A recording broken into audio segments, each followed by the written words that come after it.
This is the April 28th, 2026 open meeting of the Hopkinton Conservation Commission being conducted remotely, consistent with an act extending certain COVID-19 measures adopted during the state of emergency. The new law authorizes all members of a public body to continue participating in meetings remotely. The open meeting law's requirement that a quorum of the body and the chair be physically present at the meeting location remains suspended. For this meeting, the Hopkinton Conservation Commission is convening by video conference via Zoom, as posted on the town's web meeting calendar and the Conservation Commission agenda, identifying how the public may join. Additionally, the meeting may also be broadcast by HCAM through one or many of its channels or platforms. Please note that this meeting is being recorded and that all attendees are participating by video conference. Accordingly, please be aware that others may be able to see you, and take care not to screen share your computer. Anything that you broadcast may be captured by the recording. Please also keep yourself on mute unless and until called on by the chair. Supporting materials that have been provided to members of the commission for this meeting are available on the town's website. This meeting will feature public comment. After commission members and staff have discussed each project application on the agenda, the chair will open the discussion for public comment.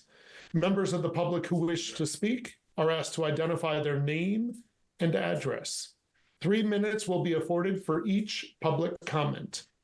Each vote taken in this meeting will be conducted via roll call of the members. I will now confirm which commission members are present. First, the chair, Melissa Ricos. Present. Ed Harrow. Present. Walter Garland. Present. Peggy Shaw. Present. Jim Cirillo. Matt Moyen. Both absent, at least for now. I am Ted Barker Hook, and I am present. I will now confirm that staff are present. Judy Day, the Hopkinton Conservation Administrator. Present. Anna Rogers, the Environmental and Inspectional Services Coordinator. Present. And finally, Joe Orzel of Lucas Environmental. Present. Before I give it back to Melissa, let everybody in the room know that we have some hearings that have been continued. Those include both of the Wall Street development hearings and Kelly 16 Montana Road. All three of those hearings have been continued to May 19th. That's it. All right. Thanks, Ted. You're welcome. All right. With that being said, let's start with a couple work session items. We'll go through the draft minutes for review. We have December 16th. I'm not sure who was present for each of these meetings, so I'll go ahead and split them up. Does anyone have any comments or have not had enough time to review the December 16th minutes? Melissa, I haven't had the time to review any of them, so I don't know for sure which ones I was in and was not in. Okay. I can try to do that right now, or whatever you wish. Let's see. We can pull them up real quick. So the January 6th. Oh, I'm going backwards. Hold on. All right, 12/16/2025. Present was Ted, Jim, Ed, Matt, and myself.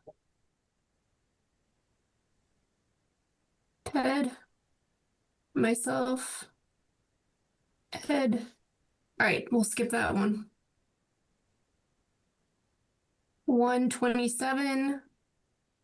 Present members were Jim, Ed, Matt, myself, and Peggy. So Peggy, myself, Ed. All right, we'll skip that one too. January 6th. No members absent. Yep, everybody was there. No members absent. January 6th. Does anyone want to make a motion to approve the January 6th, 2026 meeting minutes? This is Ed. I'll make that motion. Can I get a second? I'll second. All right, all in favor, Ed, Aye. Ted, Aye.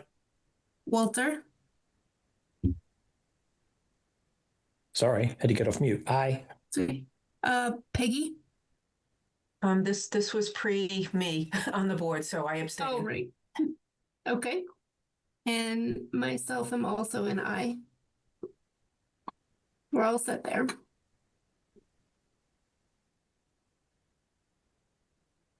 Okay. Next up, we have REC Hopkinton LLC, 77 South Street. This is a request for certificate of compliance. So I'm going to turn it over to Judy. If you can let us know how this looks. Sure. So this is a request for COC for 77 South Street. Lucas comments dated September 17th, 2025 have recently largely been addressed. Outstanding items until recently were confirming that the erosion controls have been removed, and a no-mow barrier had recently been installed around the IVW replication area. As Joe had noted, it might have been being mowed. So confirmed that's not been mowed recently. They put up a nice barrier there to prevent it, and also removed quite a bit of trash that we had noted during a previous site visit. So remaining discussion items from Joe's memo are there were no interim as-built plans of the replication area submitted. I don't believe we can get those retroactively, but that is a discussion point for the commission. And then confirming that the replication areas met the required monitoring period. And I believe Mark and Joe might have some more information about that. But to my knowledge, most of the comments have been addressed. Okay. Yeah, I'll turn it over to you, Joe. Yeah, so with respect to the monitoring reports, there was a monitoring report submitted subsequent to my memo, and that did cover the required period. Based on my observations, I thought the areas looked good, the vegetation looked good. I didn't see any major issues with the replication areas, other than the mowing that Judy had mentioned. And I think that really was all that remained of my comments, other than what Judy had mentioned. Okay. And just to clarify, did we say that the erosion controls have been removed at this point? Yes, correct. Yes, okay. Mark, did you have anything you want to add? No, unless Joe has any tips for the next replication area we built in Hopkinton. So I built a few of them and always want to improve. So if you have any tips, Joe, feel free to shoot them my way. All right. Noted. Does anyone on the commission have any questions, comments? I don't. It looks to me that everything is in order here, so there's no other questions, comments, anyone from the public? No? All right. Can I get a motion to go ahead and issue the COC?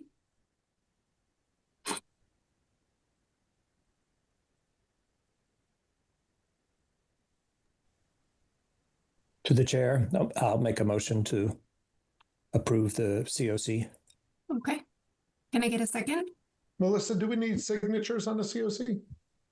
Yes, with signatures by Anna or Judy, if we can amend that, Walter. So I'll amend the motion if Walter is amenable to it, and I will second it. Okay. Great. All in favor, Ed, Aye. Ted, Ted is an aye. Walter, Aye. Peggy, Aye. and I am also an aye. Thank you so much. Have a good You're all night. set. Thanks.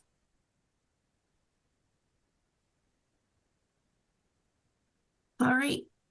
Next up, we have 126 Fruit Street. exemption request for trees.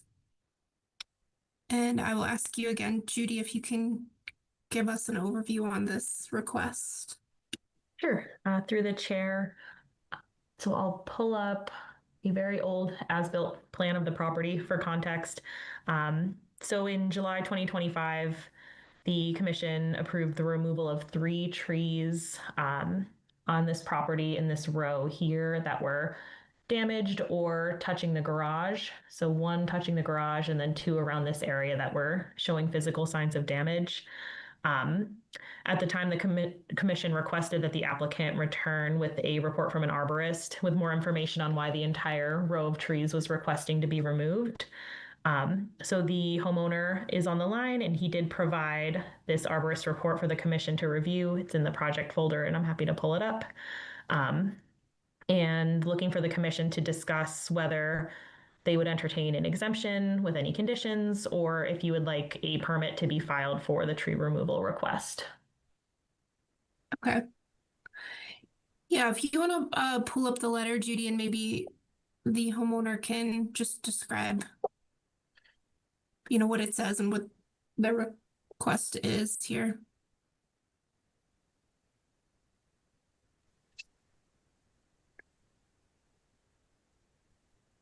There we go. Hello, everyone. My name is Chaz Bogini, and I reside at 126 Fruit Street. Good evening to the commission, and thank you, Judy, for the intro there. As you can see, that is a very old as-built, but that's just what I have with the property when we purchased it a little over a year ago. When I came before the board or the commission last summer, we had gotten the approval to remove 3 of those trees, as Judy noted, that were leaning up against the second building there, which is the 2-car garage. That was done, and all was good until we decided that was going to be the main entry and exit for our home. And what had happened is, you can see in this report, it is just years and years of neglect. And we had the heavy snow, which was really what brought this to my attention. And it was, even with the pruning that we had previously done, extending over into the walkway, almost touching the house. And it has just made it, very difficult to get in and out of the house. And I'm not saying that we cannot enter and exit the house by any means, but with that said, it is something that I'd like to move forward with to make it a little bit easier for myself and family to maneuver in and out of the house. Another thing that I'd like to note is, I believe it was Judy and potentially Anna had taken a look at the 2 maple trees that flank that row of hemlocks that has been overgrown, and invasive vines have grown throughout it, and we have the approval to move forward with taking those down, which again allowed me to take a closer look at the leftover row of hemlocks that remained.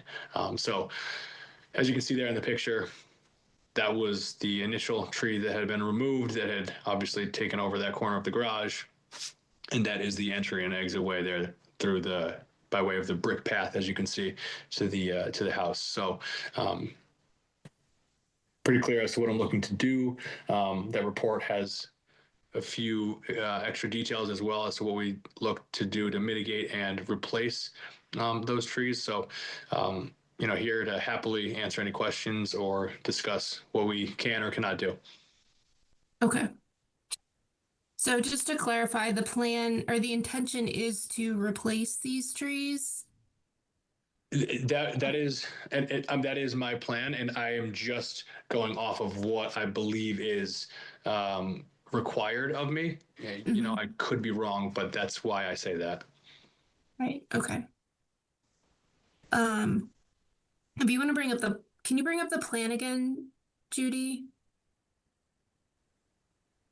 So my thoughts are, it looks like that, although it's not called out on the as-built plan, I believe, or it seems like these trees are probably acting as the barrier, the permanent and movable barrier, the PIB that we like to call it, to kind of delineate where, you can't encroach any farther on the buffer zone to the wetland area.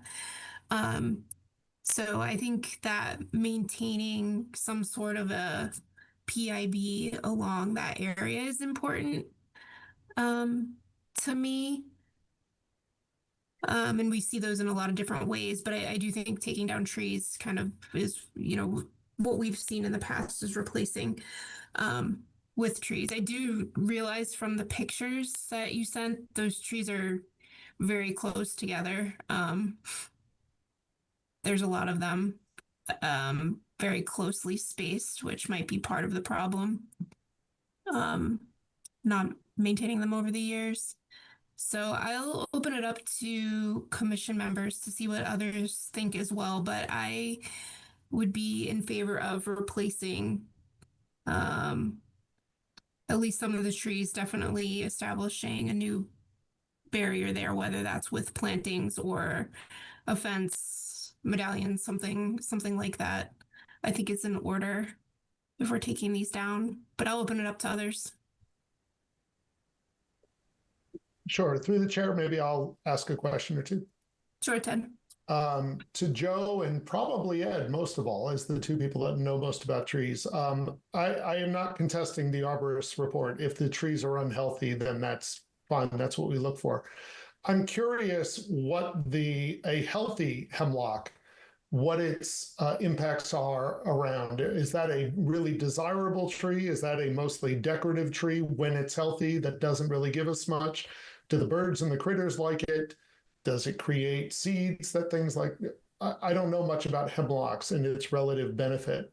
If we're thinking about replacing, I am curious how valuable the hemlocks have been up until this point where they're not healthy. Through the chair. Yes, Joe. Yeah, it certainly has some wildlife value. Primarily, I would say cover. It's a good cover tree. It does have some food value. The recommended replacement tree by the arborist is a western cedar, which I'm not sure if that was recommended because it may be more resistant to the woolly adelgid or not. But I wouldn't recommend replacing it with the same species if there's an adelgid problem out there, because it's just going to continue. But as far as a replacement tree, an evergreen tree or a mix of evergreens with maybe some other shrubs, I think would be suitable. Okay, I thought maybe I'm misremembering. I thought I saw Abrevieties. Is that the cedar you're talking about? Clearly they're all pine trees, conifers, fir trees. Did I misread that, Joe, when you said that? I think the one that was being recommended, the recommendation of Western Arborvitae. Yeah. Yeah, that's not a native species. Okay. It's native to the Pacific Northwest. Okay. It's doesn't even show up on Go Botany for this area. Okay. Yeah, I guess given that, Melissa, I think I don't necessarily need a one-to-one replacement on the quality of the hemlocks, but I agree with you that there needs to be something, either a line of trees, a fence, a combination to clearly delineate that is a PIV. But as far as numbers, I am not wedded to a one-to-one replacement. Okay. Through the chair, this is Ed. Yes, Ed. The issue with hemlocks has been well pointed out. And it would be a totally silly thing to replant the same thing because the same thing will happen again. So perhaps the native local area arborvitae might be appropriate. But I think what we need is a commitment from the homeowner that when these trees go out, that whatever we agree as a replacement will be going in. And so that this doesn't end up as just an open piece. Thank you. I think to that point, Ed, that this can't be just an exemption request because I don't think we can specify with an exemption request, we're just allowing the trees to be cut because that's what's being requested and we don't have any conditions. Excuse me. Our first Yes. hummingbird. Nice. Is that correct, Judy? Through the chair, you can put conditions in an exemption letter. Okay. But if you would like a more formal permit documenting the work and documenting the conditions, then, an RDA or an NOI would be the way to go. But you can put conditions in the exemption and then us as staff can confirm that the replantings were done. It's whether or not you want the work, formally documented through a permit application, or if you're comfortable with it being documented through the letter. Okay. Through the Chair. Oh, Yes, Walter. Can we give the homeowner the latitude to perhaps move the replacements closer to the property line? I know part of the reason they're asking for these to be removed is because they're like encroaching on the house. I can see, with these arborvitae, hemlocks, any of those, they're fast growing and they spread out quickly. So can he put them closer to the property line, therefore probably get a good 30, 40 years before they might grow to impede on the, and I'm assuming the property line is the blue line there, or where is the property No, line? that's the wetland line. The line with the dots on it is the wetland line. Oh, okay. Yeah. Could we give them the latitude to, to put the replacements along that line, just so, again, we're not back here again in 15 years, asking for those to be removed again because they've grown into the house? Well, so that would be moving the PIB, which was established when the plan was approved. So kind of what I was saying, when those trees went in, that line of trees obviously was, put there for a reason to create that line to protect the wetland and that buffer zone to the wetland, which is resource area. So if the homeowner wanted to move the trees and move that line closer to the wetland, then I think that would definitely be an RDA or a notice of intent request, because I think we'd be moving that line, which would be more significant than just replacing. Well, trees. we're not moving the line, perhaps moving where the PIB you're calling them are placed. So is that what you mean, the PIB line? That's what I mean. Yep. The PIB line. Yeah. And do we know that there was a previous order of conditions that said that those are in place as a PIB, and it could be the homeowner, the previous homeowner just put them there as a screen. I know a lot of people use those types of trees as a screen for their neighbors, have more privacy in their backyard. So do we know for a fact that was a PIB line? Yeah, I don't know. Judy, did we find the approved plan in the file? Yeah, through the chair. This is an extremely old filing, so Okay. the materials we have are very limited.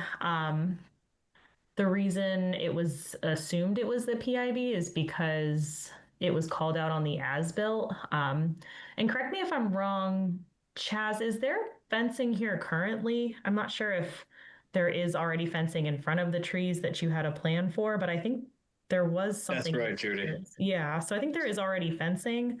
What I might suggest is sometimes with replacement plantings, we'll see the commission state that the replacements have to go in a certain distance to the wetlands, so maybe in the 50-foot buffer. So if they don't go in exactly that location, they do maintain vegetative cover in the sensitive buffer zone area. And you could separately condition that the fencing be maintained and maybe add medallions to it. But I believe there is currently fencing there. Okay. Is that Yeah, that- represented on this plan? No, it's not. I mean, this is an old plan, but today there is fencing in front of the trees.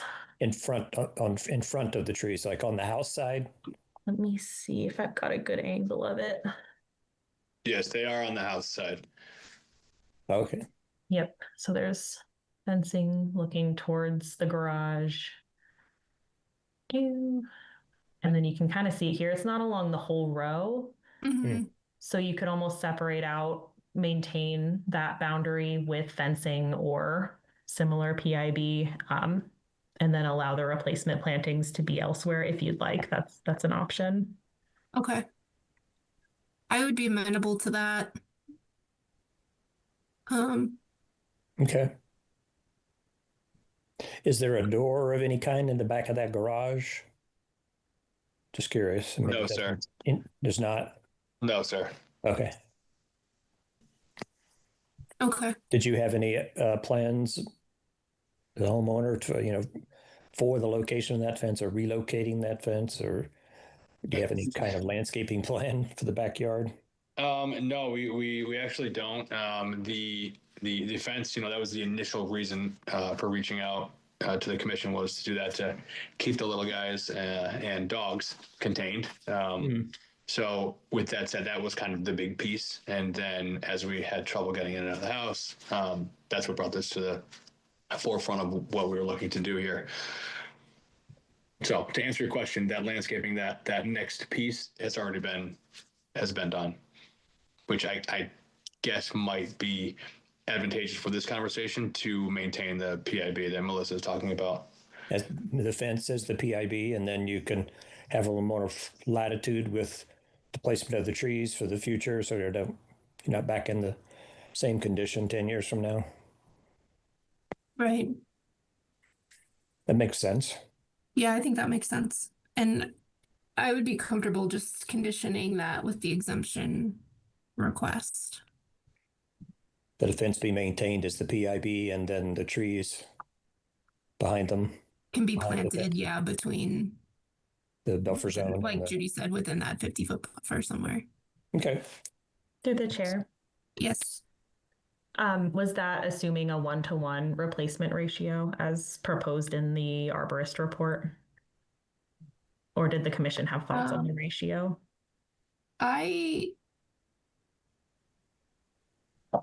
Personally, I think those are too close together, Yeah, it seems especially like for a lot of hemlocks. trees. I've had property with hemlocks, and those look like they're no more than 4 or 5 feet apart. You got to Through the be. chair. Yes, Ted. It sounds like we're all, including the applicant, in agreement that the fence would be the PIB. With that said, and I'm comfortable and happy with that, I am not interested at all in moving that closer to the wetland. Just looking at the plan, it looks like we're maybe 25 feet from the wetland where the fence is right now, and making that smaller, I think, is a bad idea. When I was thinking that I don't necessarily need a 1-to-1 replacement, I was assuming that they were going to be in the same spot. If we are allowing flexibility on the plantings because the fence is the PIB, I would be interested in getting a planting plan and an understanding of whether we're going to do a 1-to-1 replacement. With a lot more ground to work with, I think that a 1-to-1 replacement is not necessarily unreasonable, given that we do have habitat impacts with the hemlocks.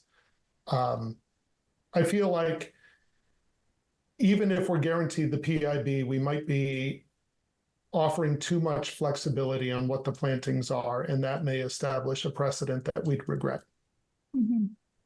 I know it is common to allow the applicant to plant shrubs as well as replacements instead of trees. So not looking for 26 pine trees, hemlocks to be planted, but it could be some combination of bushes and trees. I don't know what's in that area.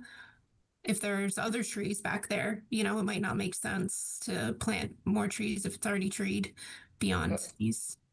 I agree. I think that's all Months. the more reason I would rather see a little bit more detailed plan. I don't think we need an NOI, but I think moving towards an RDA to a little bit more formalized and make sure we understand what we're approving.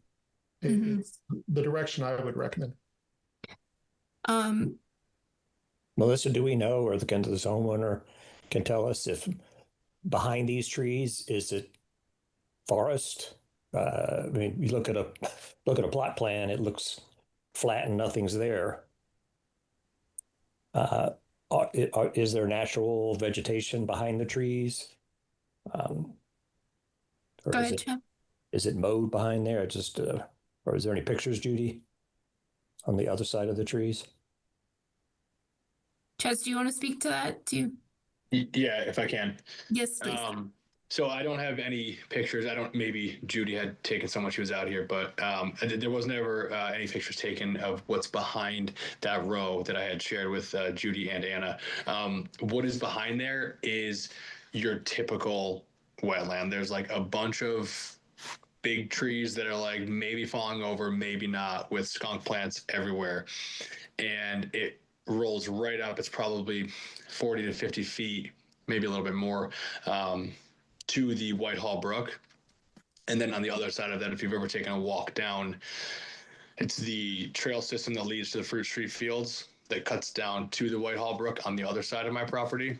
And it's a lot of not much to do with in terms of like, I think it would look, again, I'm obviously not a professional. If I were to plant, even an arborvitae or even maybe the hemlocks in there, I don't even know that they would take. I don't know what type of plant is going to actually live in skunk plant territory, because that's all it is.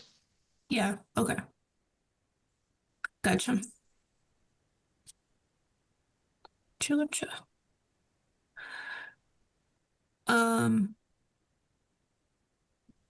right, with that being said, and is the planter mulched area on the side by the driveway, is that all planted out? Talking on the street side. On the street side, your question is, remind me again. That it's called on this plan. I know this is a really old plan, so it's not reflective of current conditions, but it says planter mulched area. Let me take a look if it's still up.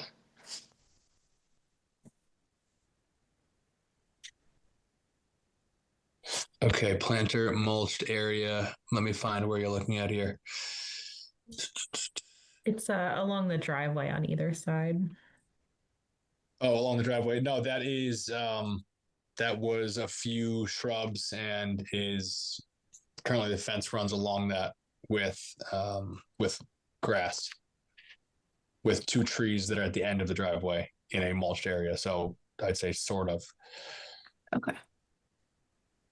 In my mind, if we really want tree replacement, that could be an option. Because I agree, if there's established woods and wetland vegetation in the buffer there, I don't necessarily want to disturb that and plant things where things are already growing. That doesn't make sense either.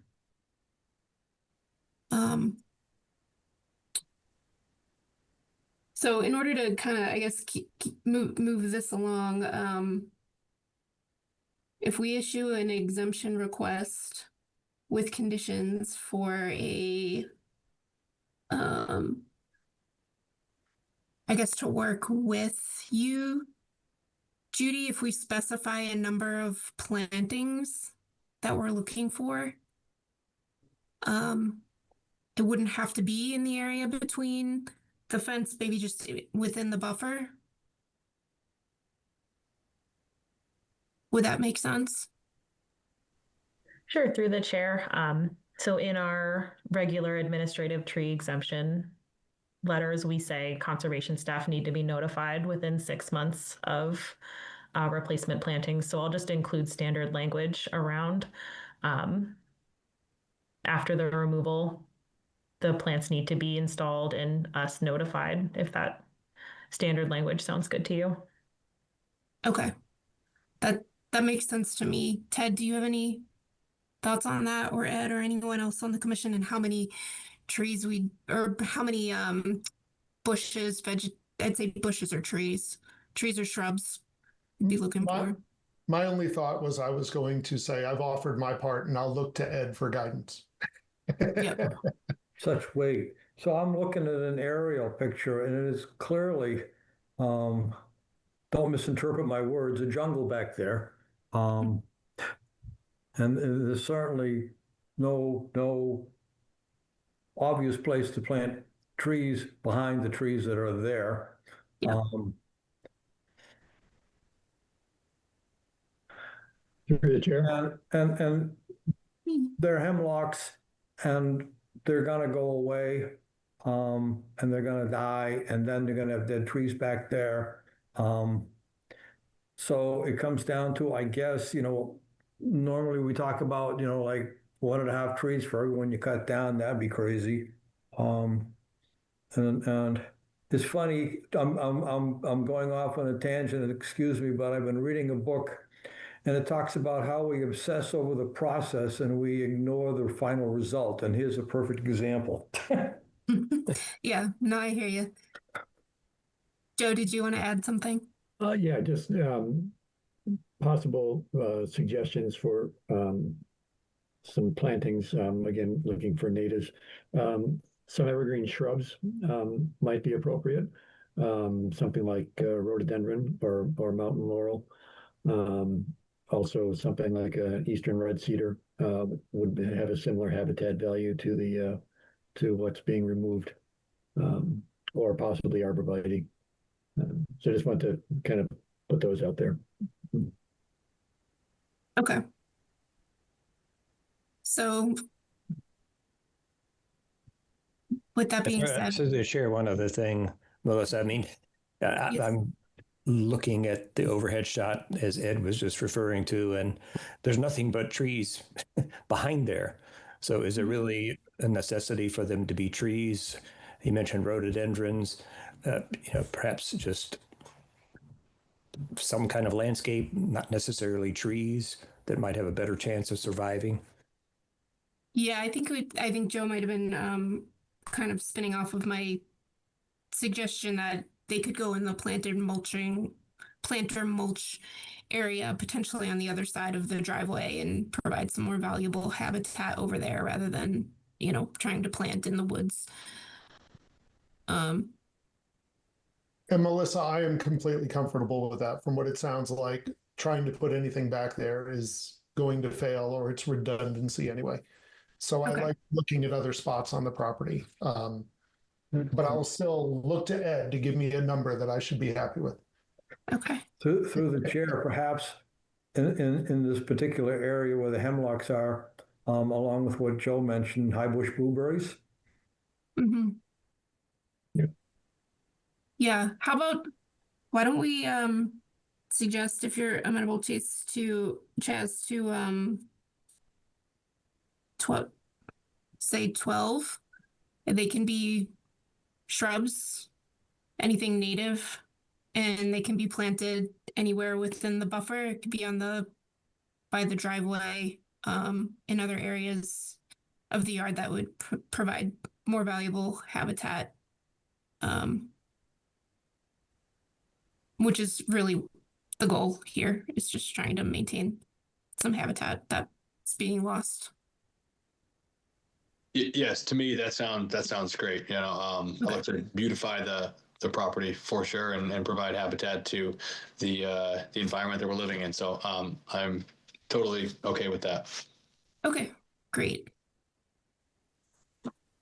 Then can I get a motion to issue an exemption request, signatures by Judy and Anna, with the conditions that we discussed? Through the chair, this is Ed. I'll make that motion. All right. I'll go ahead and second. All in favor, Ed? Aye. Ted? Ted is an aye. Walter? Aye. Peggy? Aye. And I'm also an aye. All right, so you're all set. Thank you, Chaz, and Judy can help you out with the plantings however you need. Very good. Thank you and have a great night. Yeah, you too. Melissa, at the risk of it opening up into a story, Ed, what do you call that plant that smells like skunk? You mean like skunk cabbage? Yeah, I call it skunk cabbage too, but I didn't know if that was a New Jersey thing. I thought maybe that was from my growing up in another state, but okay, cool. No, but I can, if you want to come over sometime, I can take you for a walk and you can witness some up close. Oh, I get to see it plenty. Thank you, though. To go completely off subject, my son couldn't remember what its name was and used to call it raccoon cabbage. So, I mean, you can go with that one. But everyone's using cabbage. Okay. Because that's what I always learned it was. All right. It is now 7:43. Normally I would move up to the continued hearings, which is the DPW filing, which I need to recuse myself from. Matt is supposed to be on the call around 8 p.m. So I'm inclined to, I don't know, Ted, do you think we should start that one or do you want to hold off for Matt? I would rather wait for Matt so that if we run into a voting situation, we have as many members present as possible. Okay. That's fine. Then we'll jump back down to work session items. So next up is informal discussion, dewatering from Charles Wood project site. And I will turn to Judy to give an overview of how we got to where we are. Sure. Through the chair, I've got some pictures in the meeting file, so happy to turn over to those, but I'll just give an overview of what's going on.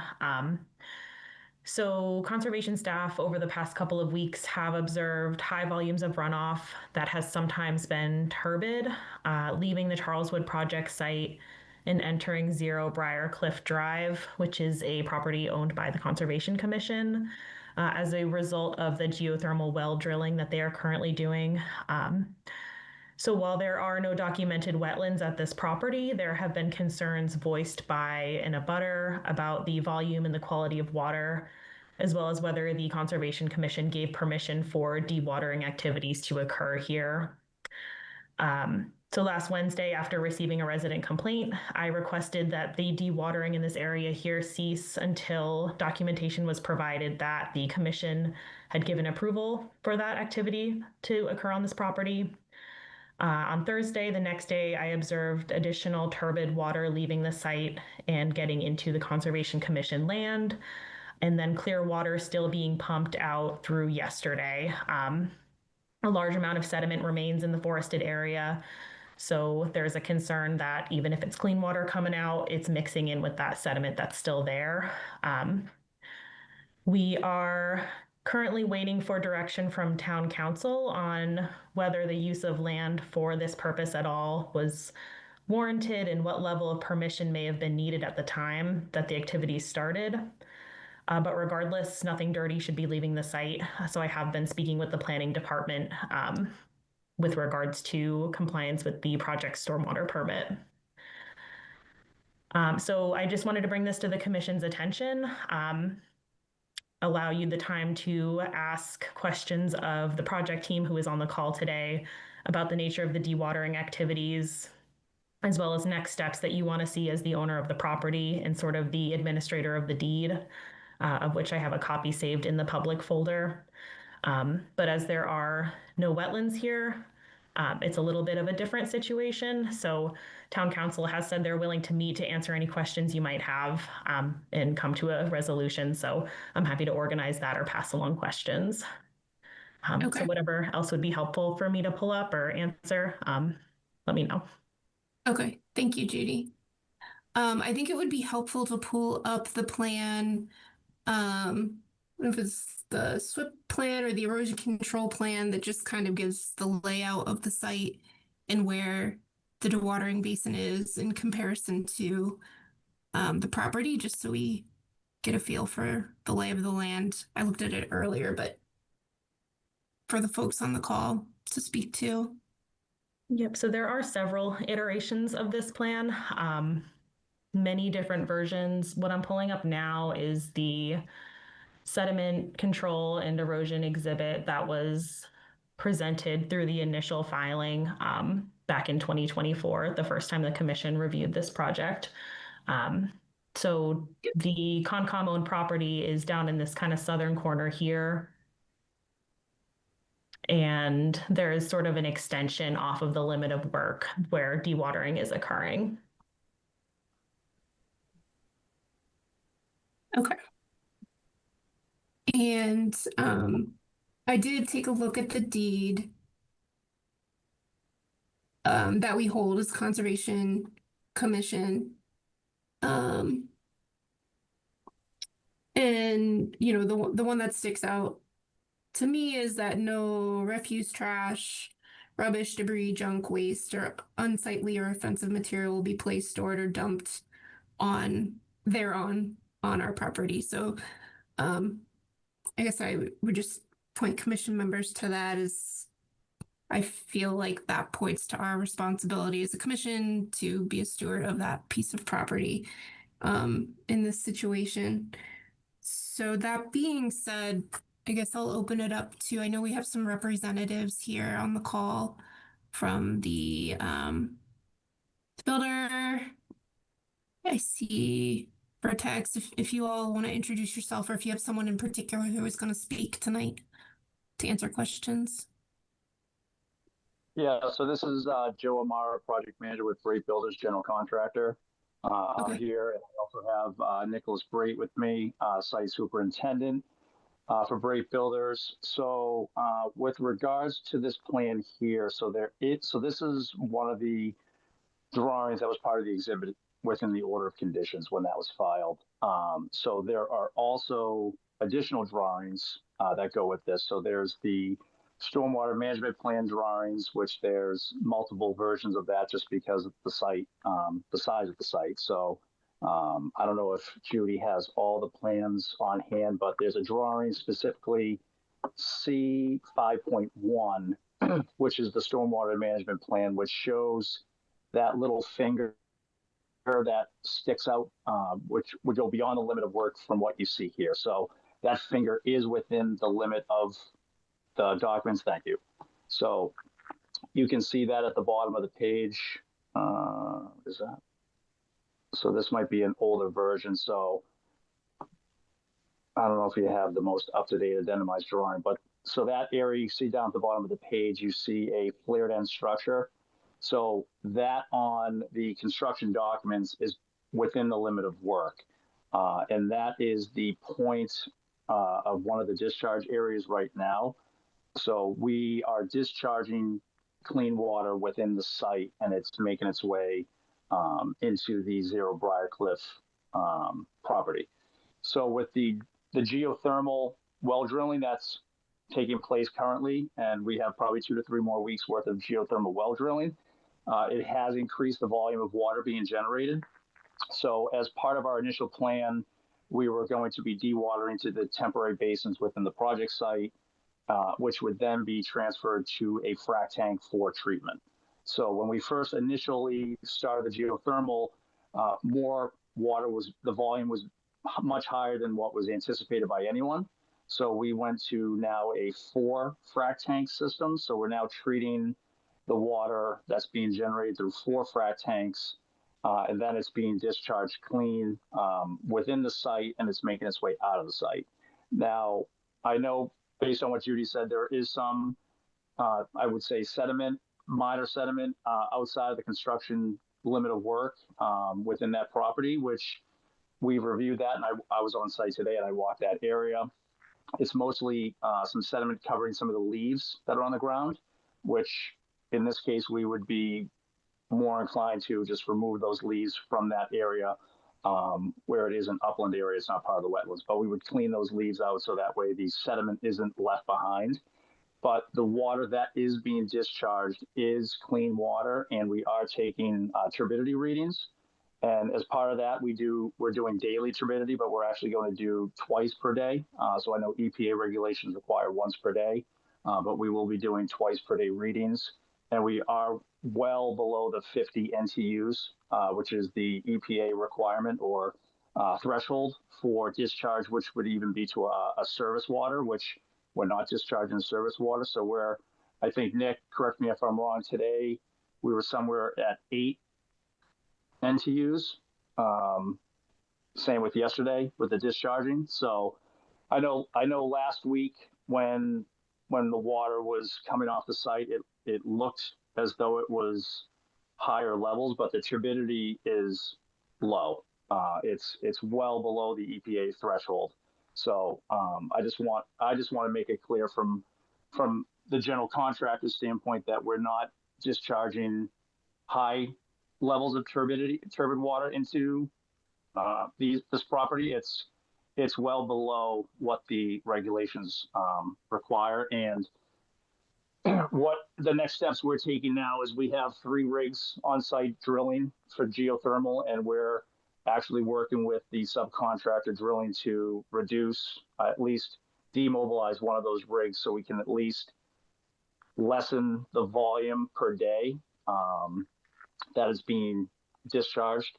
So that way it's not creating as much volume in that location. So that should help. And again, that would be for the next 2 to 3 weeks, because this wasn't, I would say it wasn't an issue prior to the geothermal. The geothermal generates a very large amount of water, and that's what's the cause of this at this point.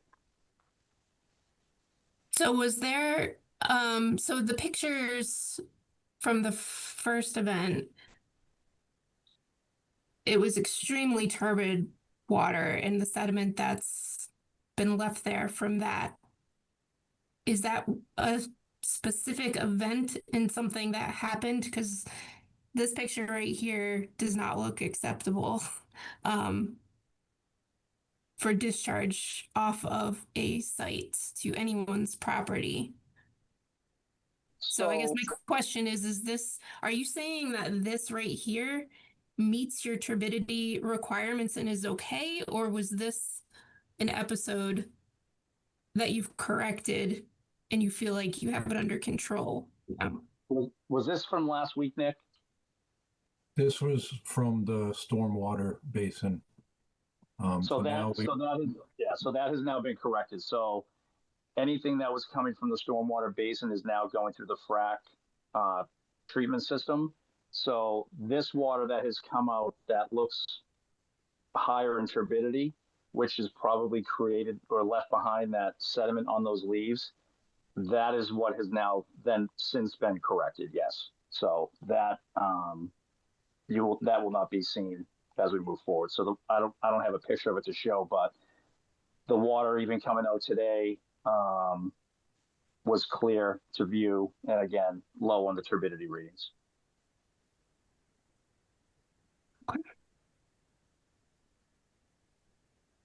Through the chair, this is Ed. Yes, Ed. I am so reminded of Captain Renault's commentary in Casablanca. I'm shocked that all this water is coming out of this site and that no one expected it.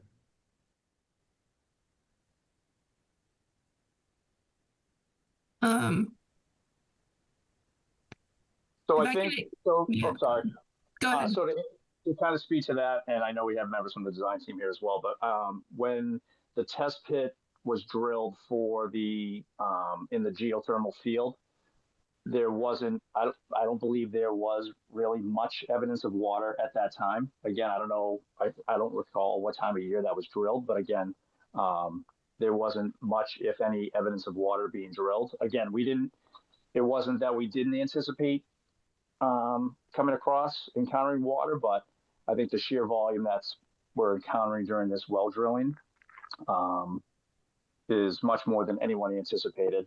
But again, from the initial steps we had in place with a single frac tank to treat, seeing what volume that we've encountered, we've taken the steps to increase that. And I forgot to mention, we've also enlisted a third-party consultant, so LRT, Lockwood Remedial Technologies, LLC.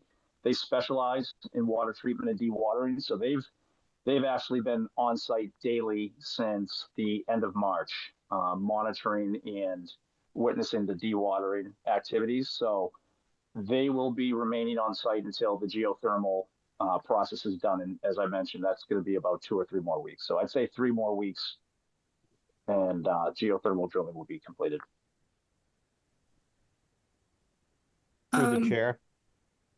Yes. Is that... So Chris Eberly, Vertex Companies, we're the owner's project manager. We do take exception to what Joe said there, that no one would have anticipated the amount of water that we're seeing. Brate was furnished with the borings that were done prior to construction, and those borings very clearly showed a high water table. There was less water at the time of the test wells, but there certainly was plenty of evidence that there was the possibility that there was a great deal of water on this site that would need to be managed. And the documents that were given to them expressed that and charged them with managing that water through their means and methods. So I just wanted to state that for the record, that it was known that there was water here, and Brate should have been aware of that. Yeah, and Chris, I don't disagree with that, right? So we went through that from the beginning of the project. We all worked through this through the construction management plan process. We all anticipated hitting groundwater during the tree clearing and grubbing and stripping phase. And as we all know, we really, once that site was clear, it was pretty dry considering the time of the year where we cleared that. So it wasn't that it was disregarded. It was the matter of what we saw from that test well in that area and what we reviewed with our subcontractor. That's what I'm stating, that it was not unanticipated. Let me rephrase. The expectation wasn't as much water to be hit in that location. We all understood that there was water present on this site, but as we worked through the process and site conditions changed, we realized that the water that we all thought was going to be there wasn't present at the time. So that was the assumption that we continued upon. Even during the foundation phase, we didn't come across as much water as we anticipated. The only time we really came across the water was when we had rain events that were dealing with surface runoff. So, but again, I don't disagree. Yeah, I think that this project has been very lucky over the summer, and with the dry weather and the drought, I think it's been on your side. It's been drier than expected.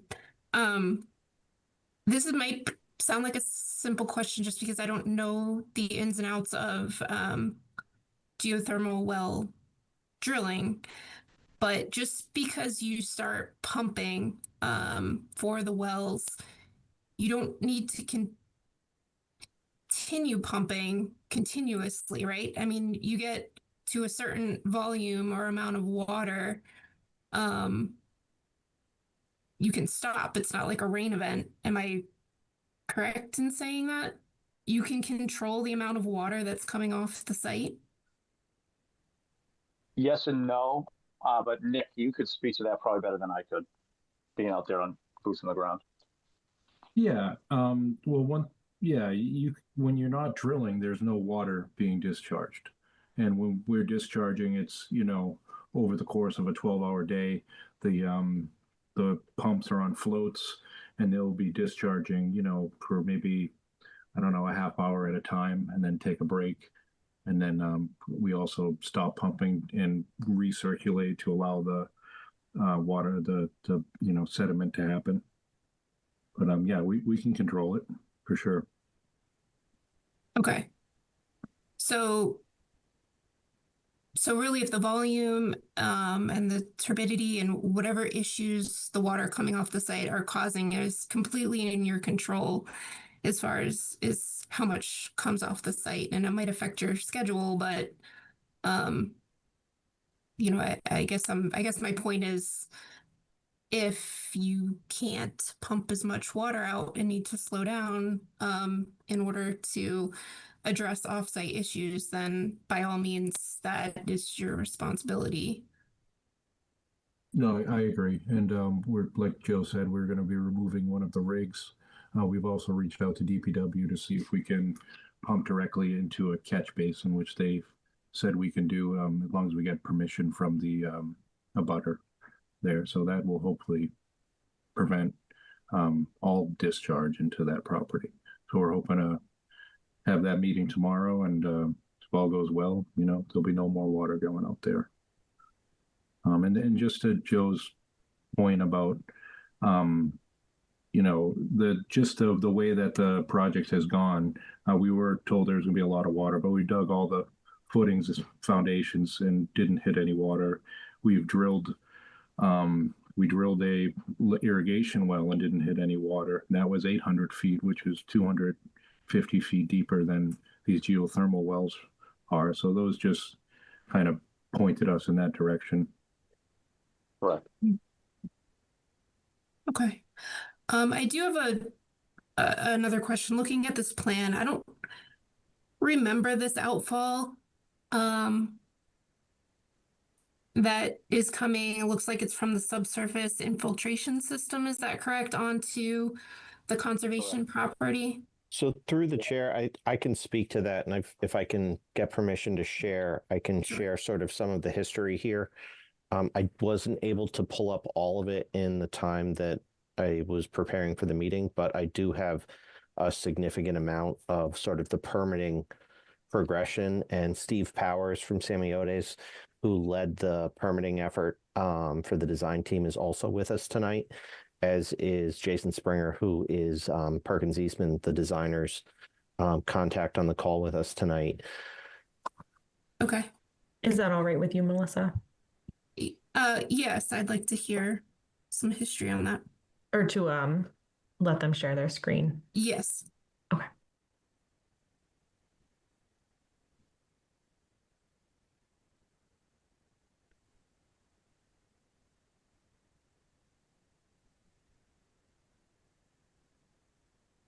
So when we initially submitted for both Planning Board and Concom, the stormwater presented as it shows on the screen. So I'm zoomed in here. This is just the portion of the site that we're talking about.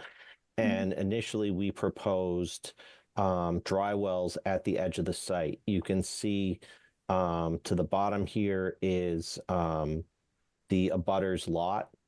And to this side of the line, this dashed line is the separation between the parcel in question and our parcel. Through the process of review and submitting for both the stormwater permit and also the permit with Concom, there was evolution of this design that led us to where we are today, which added a offshoot from the infiltration system, as you mentioned, that discharged south of that line. It was not flagged at the time by any of my review. But again, that is why we're asking town council to weigh in on whether or not there was something that was missed, or whether the permitting as it was done was adequate, because that at the end of the day is a question of whether or not we're meeting the legal definitions that are within that deed. Because this outfall was added, what occurred as a result is what appears in the order of conditions and what was shared by, I think I have the right plan set here. Bear with me, I've got a lot of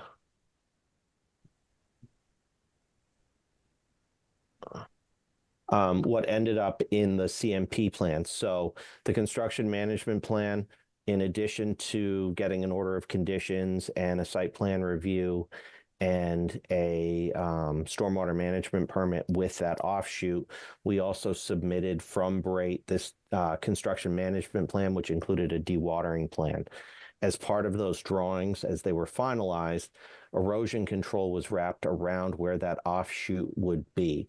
And so currently there is, from the information that Judy shared, there is this area that is fences and erosion control that matches the permitted plan, which is where we're infiltrating into the soil. The discharge that you're seeing is where it is percolating after moving through all the other layers of management practices to remove sediment from the soil. And then this is where that final water is leaving. As I think we noted in a lot of the correspondence since Judy brought this up, we are not satisfied with the degree of attention that's being paid to the filtration of this. And as has been noted already, there have been a number of breaches that have occurred. There was one that led to a violation last year in another area of the site. And as the spring thaw and subsequent rainstorms have come, there have been a number of times that containment of water on the site has been challenged. The turbidity testing, we have asked Brate to provide us with details of their turbidity testing for the days in question. I don't believe we've seen that yet, but Brate has said that it is available. And so because that was the designated zone, we are using that designated zone as where we're infiltrating water onto the site. When it breaches this with sediment, that would push it on, and that has happened very rarely. And it was noted in a number of the Tyne Bond reports as part of the stormwater permit that they have cited that there has been sediment leaving the site. And we are aware that there's a trail of sediment that goes into the land that we believe Brate needs to clean up. And we certainly want to make sure that we clean it up in a way that is acceptable to all of you. But because this is the extent of the erosion control, that is where dewatering is occurring on the Concom parcel. If it is determined that that is not permitted, then we would revise this. And I think that there was some conversation that went back that referenced a cost. If this was not permitted correctly, then we will have to revisit that cost in terms of what it takes to get the project permitted correctly. But as it is currently, we do have this outfall that goes on to that parcel, and we are using within the erosion control management practices to limit any of that dewatering going off site. I can't find in all of my review anything from Tyne Bond, anything from Lucas that spoke to the ownership of that parcel. I've also not been able to track down anything from the applications that spoke to that ownership of the parcel. And from everything that I've seen, it was a good faith effort to believe that we were proceeding in the right way as we approached all of you for this original permitting, believing that we had permission to use the narrow portion of that site as was permitted in the order of conditions and the other documents as part of this permitting, and as was shown in the construction management plan that was submitted to all of you last September. Okay. No, thank you for that background. That's helpful. Although obviously still a few questions lingering. Through the chair, this is Ed. Yes, Ed. Picture 17 that showed what I think is that egress onto Concom property. So we're not talking just a flow of water, we're talking a physical structure, if you will, fencing and clearing on Concom property. Is that correct? We are showing the erosion control that was on the submitted drawings that were permitted. Yes. It's the fencing and erosion control that was on the drawings that were permitted as part of the order of conditions. And was it known that that was Concom property at that point? I have not been able to find a clear reference on that. That's why we share Judy's opinion that we should reach out to town council as to whether or not this was permitted appropriately. Gotcha. Okay, I'm up to speed. I'm not happy, clearly, but I'm up to speed. Thank you. Yeah, so it sounds like we have a little homework to do, Ed, with town council to figure that out, that piece of it for the long term. For the shorter term on cleaning up the sediment that's in the woods, I think that should be done. I think it's probably easier to do in the spring now before things get vegetated. Joe, do you have any thoughts or advice on that? I mean, we're not talking about a resource area here, but it is, habitat. Yeah, I think it all depends on how deep the sediment is. It was not real clear on those. If it's a thin layer, it's not that big of a deal. It's just going to work itself into the soil. But not having seen it, it's kind of hard for me to comment directly. Yeah. Judy, is that something we could have Joe take a look at next time he's in town? I think we'd have to figure out, what the billing would look like. So I think I can touch base with the school department and see. Okay. If that's something we can do. Okay. Because I think that might be worthwhile for everyone, because I don't want to just assume that it needs to come out if it's going to cause more harm than good. Or, if it's warranted, then absolutely, then, it should be done. Just not sure which way to go on that. Through the chair. Yes. We do also have Ty and Bond is the third party for the planning board and conservation, so I can have them look at it as well. And they're currently contracted, so that might be a little bit easier. Okay, I'll defer to you on that, Judy. As far as what's the best avenue to get an opinion. Through the chair. Sorry, Yes. So some of the area where there was turbid discharge, the leaves have all been removed already. So now the soil is much more exposed, but not in all the places. And then there's now more sediment now on the bare soil as well. Okay. Chris, did you want to add? Yeah, through the chair, the town's contract with Brait has Brait responsible for not only containment of the settlement, but also the costs associated with any violations that they are found responsible for. I have no problem putting Joe on the spot and asking that he accept the cost of the Concom peer reviewer, just like we would for any other abutter whose land was impacted by a discharge from the site that should not have happened. Okay. That makes sense to me. Yeah, Chris, I don't have any issues with that. Okay. If we could do that sooner rather than later, Joe or Zell, I think that would be helpful if you're amenable to it. Because I do assume that, the timing is better sooner than later to do any cleanup here. Yeah. If there's concern that we have spilled into Concom land and that any ongoing dewatering is making the situation worse, we would agree that we should clean it up sooner rather than later. Yep. I'm going to open it up to other commission members. I asked a lot of questions. See if others have questions, comments, thoughts. Through the chair, this is Ted. I just have I think a small question. Yes. Are we sure? I think we're sure that the turbid water is being contained on the property that Concom owns. Is that true? No turbid water has gone on to other properties besides the Concom parcel. Is that true? Through the chair. Yes, Judy. I haven't been as directly involved in this, but there was a release of turbid stormwater onto an abutter's parcel, but that was not the conservation's parcel or wetlands, so I was not directly involved with that. As far as I could tell, the sediment on the conservation parcel, it gets pretty darn far, but I didn't see that it got all the way to a private residence.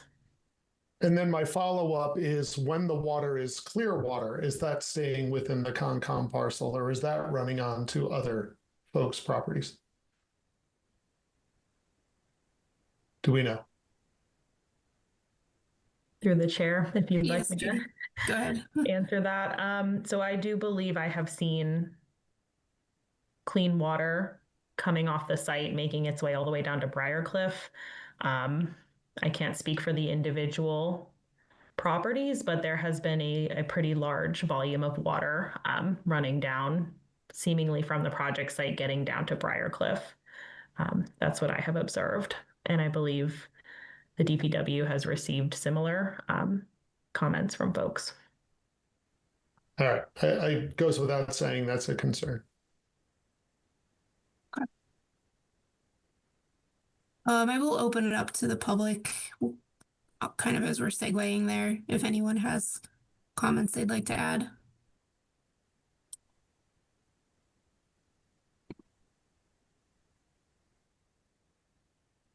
Scrolling through, I don't see any hands or anything.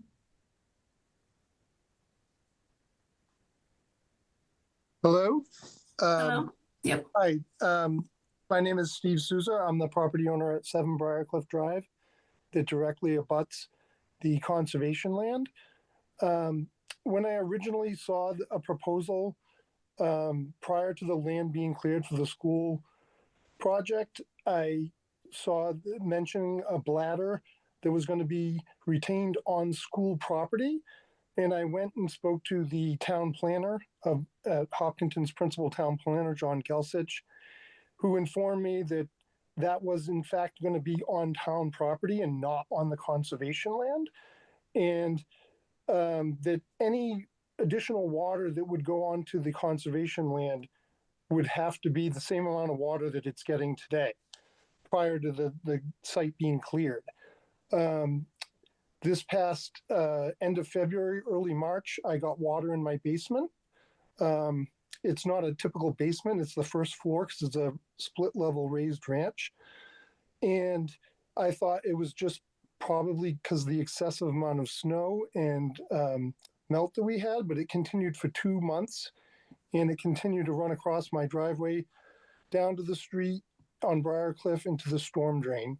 And I'm really concerned because we have a very, very high water table. That whole side of the street, all those yards are very wet with a very high water table. And I'm very concerned when I went back and I saw that they had cleared an 83 by 21 foot rectangle on conservation land. It had been, with what I count, 4 large trees cut down, and it had been completely bulldozed. And it looked to me like the water had flooded back a couple 100 feet. Based on my just looking at the trees, it looked like the water was up to like 6 inches on the trees. And I'm very concerned with the high water table that conservation land is being flooded. And I was told that there was no water going to be pumped onto that property. I've had discussions with other neighbors who have water and similar comments. I don't know if they're on the call as well, but I think they can provide additional information. Okay. Thank you. I guess one of my question is where was the approval to cut an 83 by 21 foot rectangle on the conservation land and start pumping what I could tell looked like 3 or 4 fire hoses of water, and the amount of water that was being pumped on there? Where was that approval given? Yeah, no, I appreciate your question because I think it's a question that all of us are asking right now, and there's not a clear answer at the moment. So we need to figure that out. I'm just flipping through the order of conditions, and the plans in the order of conditions don't appear to show that. Except for the outfall that I highlighted earlier. That is on those plans. Yeah. Okay. Through the chair. Yes, Judy. That, I guess, a couple of points. The plans that were approved by the commission originally through the original hearing, that was not the interim construction term plan. So that permanent outfall, that's a permanent fixture proposed. And then I would also point out that the order of conditions regulates and approves work in wetlands jurisdiction and with wetlands buffer zone and resource area. So this wouldn't have necessarily granted private property or other property encroachment. Gotcha. Okay. Yeah, I do see it on the plan. It wasn't on the erosion control plan, but I see it on the permanent plan. Okay, so we need to look into that further. So are you saying that they're suggesting that that's going to be a permanent? I guess there's the two phases. There's the construction phase, which is I think where all this water is coming from the pumping of the the pumping of the wells for the ThermoGeo, which is the substantial amount of water that's been coming recently. And that's a temporary discharge during construction.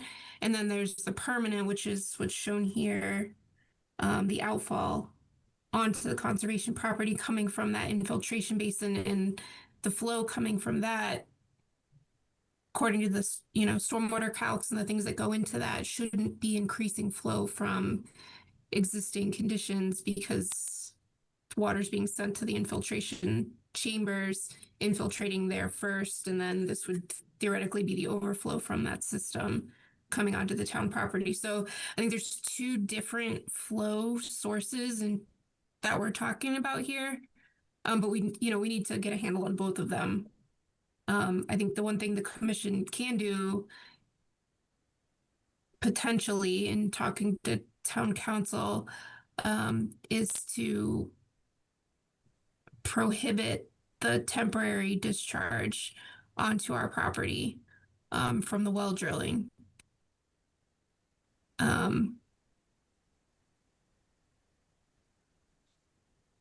So I guess my question is that rectangle, that was there permission given to basically clear cut and bulldoze that the permanent conservation land?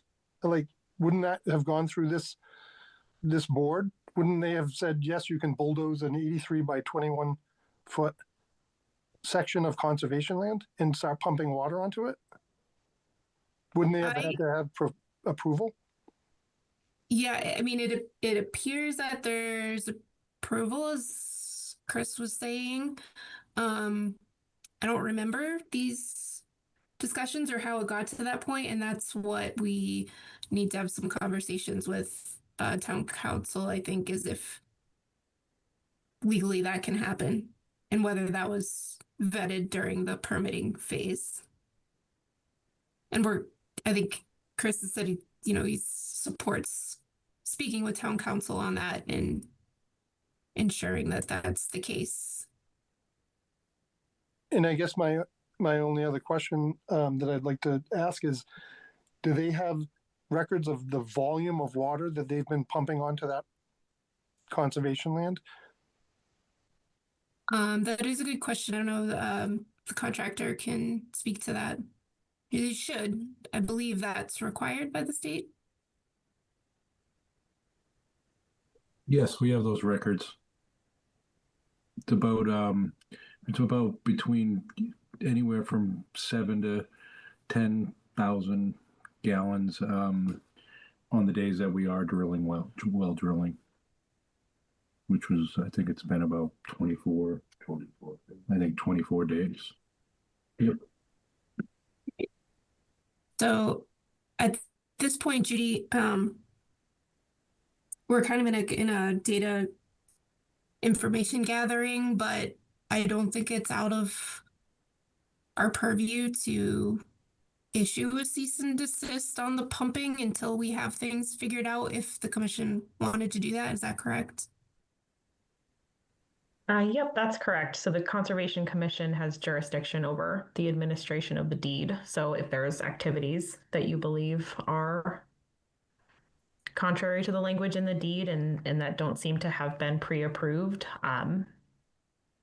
you have the authority to make that decision. Or we can also touch base with town council as well in advance of the next meeting if you'd like. Right. Does anyone on the commission have any thoughts on that? Through the chair, this is Ed. Yes, Ed. I will happily make a motion for a cease and desist order. Excuse me, through the chair, Yes. if I may. So John Graziano, I'm chair of the Elementary School Building Committee. Obviously, we're continue to be committed to working with the Conservation Commission, but on this, but just worth noting in this ambiguity, cease and desist will probably incur significant costs to the town, because we're talking about potentially shutting these drill rigs down for a period of time while we wait for council's opinion on this. So I want to make sure that that's clear here, and I think the contractor can, Joe, if you can remind me, or Joe or Chris, to remind me of the numbers we're talking about here, but that is a factor. It does appear that, as I said, at best, that there's some ambiguity as to whether or not the contractor has been doing this correctly or not. Yes, John, thank you for mentioning that. So yes, with the cease and desist and downtime, it would incur a cost of $10,000 per day per rig. So where we're shutting down one of the rigs, it would be a $20,000 per day downtime cost until anything would be determined. Where we are following the procedures of the order of conditions per our contract, which was part of our general contract, where we are discharging clean water within our site per the order of conditions and per the stormwater management plan and our best practices. Yes, that would incur a $20,000 per day cost.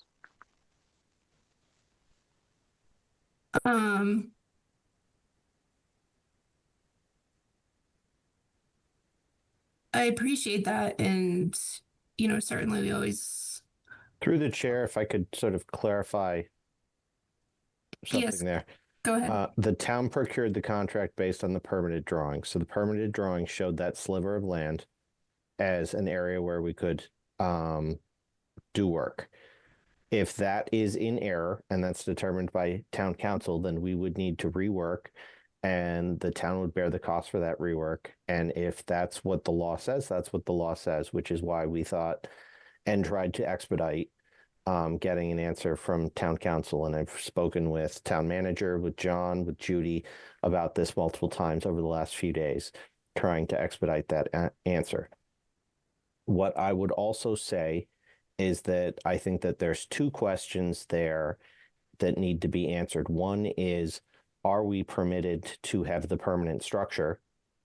And if the answer is no, if we pull that line back so that it is above the parcel that is by Concom, are we permitted to dewater at that location from town land onto town land that's run by the Conservation Commission, even though the infiltration is what's naturally leaving the site and only affecting the conservation land?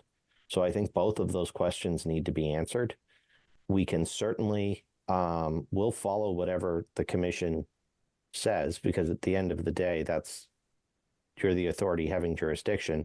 But those are two questions that need to be answered in terms of, was this permitted inappropriately or not? Because it was permitted by this body and it was permitted by the planning board. And once that's determined, we adjust the design. If we're not allowed to discharge on the town's land because the water seeps through the erosion control and ends up on the Conservation Commission's land, I need town council to weigh on whether or not that's appropriate or not. I do not know that answer. Mm-hmm. Yeah, no, I understand.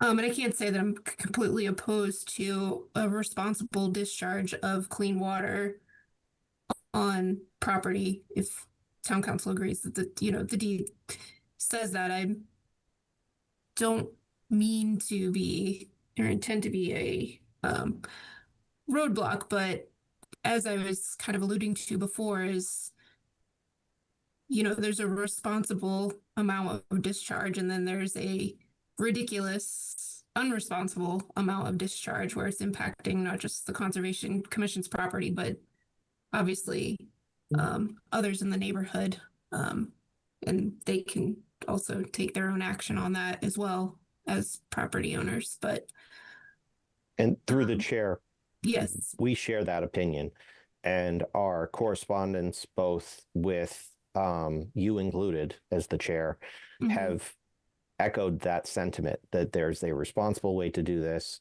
and an unmanaged, irresponsible way to do this. And we believe this needs to be done in a responsible way.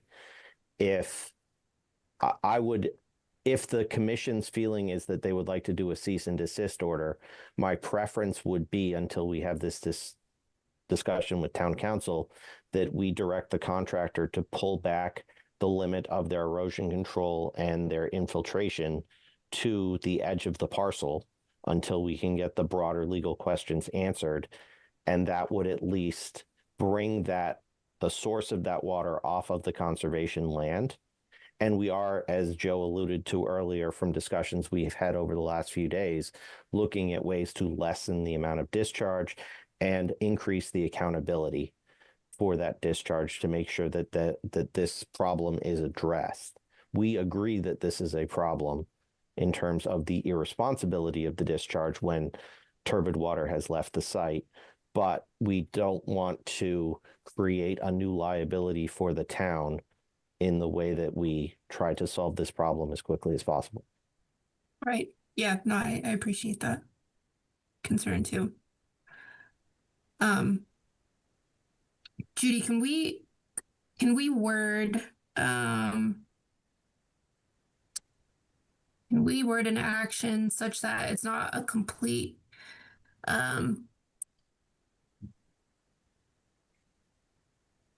I guess not allow the discharge onto the commission's property, reiterating that only clean water that's not causing, I don't know exactly what the right language would be, but like detrimental velocity, trying to get at, an amount of flow that's reasonable without, I can't put a number to that on the fly. Yeah, through the chair. Yes. I did forward the resident complaint that I received to the OPM for the project. So I guess the question would be, who's responsible for looking into what those detrimental effects might be and what level of volume is needed to be under to avoid any potential detrimental effects. I don't know that I have a number for you that I could, put in a letter that would confidently avoid that. Yeah. Yeah. This might be something we need to include in the evaluation by peer review, whether that's Joe or the consultant that's already on board to, provide just the same way you would size erosion controls and temporary detention basins, putting some thought behind what is not detrimental coming onto the site. Through the chair. Yes. I'll allow John to overrule me here if he feels it necessary, but I would not object to paying for a day of Joe or Teinbaum's time to have them observe an 8,000 gallon discharge from the site and weigh in on how it is affecting the abutting properties in terms of where that water is going. I think that would be useful to have a third party not associated with the project itself and representing the board to assuage the neighbor's concern that water is headed straight into his backyard, because then we would have that third party report to say where 7,000 or 8,000 gallons of water goes when it's discharged at the edge of the site. Okay. Yeah, and through the chair, just to tie the loop on that, I would not overrule Chris. We get the committee to support that. Okay. I think that makes sense. I think that's reasonable and responsible while we wait to kind of work through the rest of it with town council, because I think that's going to take a little time, and I just don't want to allow a bad situation to continue for a couple weeks while we're waiting to have discussions with town council and the rest of it. So with that being said, can I get a motion from commission member to have, I guess,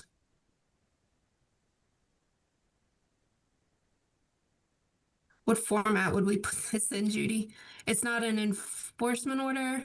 No, I can draft a letter and send it to you in advance so you can look at it as property owner. Okay. Just to make it official, can I get a motion to that effect to have Judy draft up a letter as discussed? Through the chair, Yes, Ted. not to get buried in formality, do we have to do something with Ed's motion, or because it didn't get a second, does it just die? I don't think you, It wasn't seconded, so it just. yeah, I don't think it was official. Okay, no, well, there was a motion. I just wanted to be sure that without a second, it just withers on the vine and we don't have to do anything. Yeah. Okay. So the motion you were looking for was what again, Melissa? Could you repeat? To have Judy write up a letter based on the conversation we just had. I'm happy to make that motion. Can I get a second? Second. All in favor, Ed? No. Ted? Ted is an aye. Walter?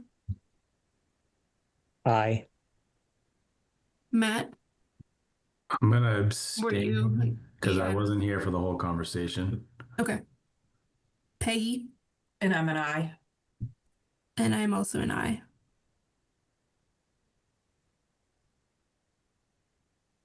Okay.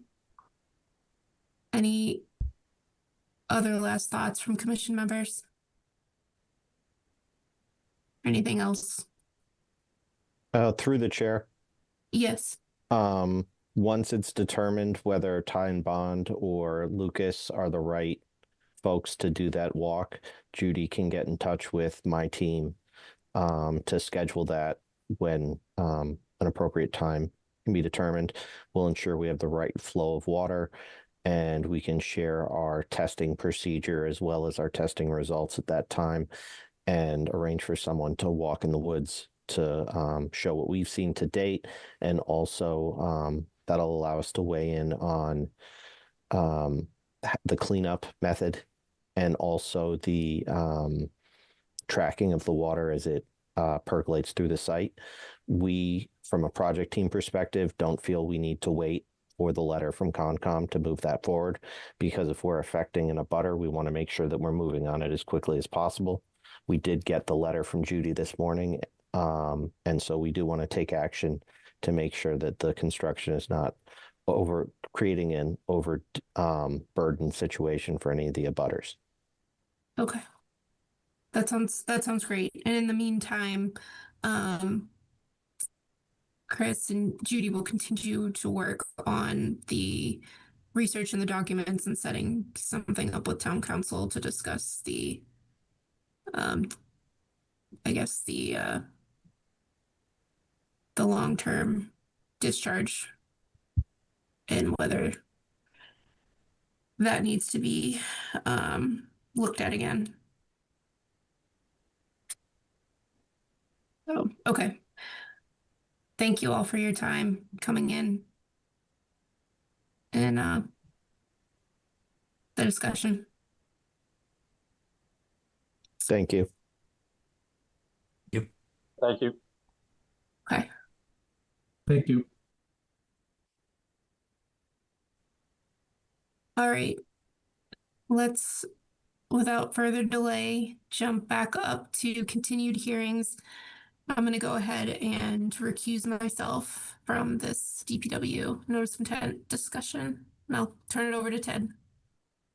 Thank you, Melissa. All right, so we will pick up this discussion that we started last meeting with the DPW and townwide maintenance. I believe we got a DEP number today with brief comments, but I was unable to look at the comments. I just skimmed and saw it was a one-page thing. So even if we have a number, I don't think I'm ready to move to any vote with that short notice, but we do have some stuff to discuss. I know that we got responses to Joe's initial comments, and I wonder if maybe it would be appropriate to kind of work our way through them with the applicant explaining their responses, at least the highlights. Do we have a member? Maria Johnsonberg with Tie and Bond. Perfect. Thank you. I guess, but before I start, I was hoping to confirm that Joe had had an opportunity to look at the responses so that if there are things that we think need further response, that we can kind of focus on those. Yeah, we can do that now. As of my look yesterday, Joe had not had a chance, but we can check in. Joe, were you able to look at their responses? We received those on Friday. I'm working through those right now. I have not had a chance to finish my review, but I am working on them, but they're not completed at this point. Okay. Would it be helpful to go through the responses right now, or do you think that is not a good use of our time, Joe? Would you rather be able to look through them yourself first? If the applicant feels that they want to go through the responses and the commission feels that would be helpful, I think that's fine. It may clarify some of the questions I'm developing as I go through this, but I'm not ready to present those at this point. So why don't we try to do that then? Given that it's almost 8:45, we'll try to be somewhat quick. But if it helps Joe with some clarification for you as you finish your review of it, it could be worthwhile. So let's take a look really quickly. Is that helpful to you? Yes, that's fine. I just wanted to understand where we were in the process, particularly given the comment about not really being ready to potentially make a decision this evening. So I guess without further ado, we received comments from Lucas Environmental and we provided responses. There were a number of comments. We also received comments from the Conservation Administrator with some additional recommendations that we incorporated into this. So the first portion of this comment response document is to Lucas Environmental's comments, and then the second portion is to the recommendations that we received from Judy. So the first comment that Lucas Environmental had was related to how we're going to confirm that an area is not within isolated land subject to flooding. And our response is that the procedure that's outlined in this NOI is really about a communication framework between the DPW and the Conservation Office to allow the Conservation Office to weigh in and say, yes, you can go ahead and do that, or no, you need to come to us with an individual filing, be it an RDA or an NOI. So essentially, in a case like this, we would be relying on that piece of communication if there is suspected isolated land subject to flooding near where work is proposed.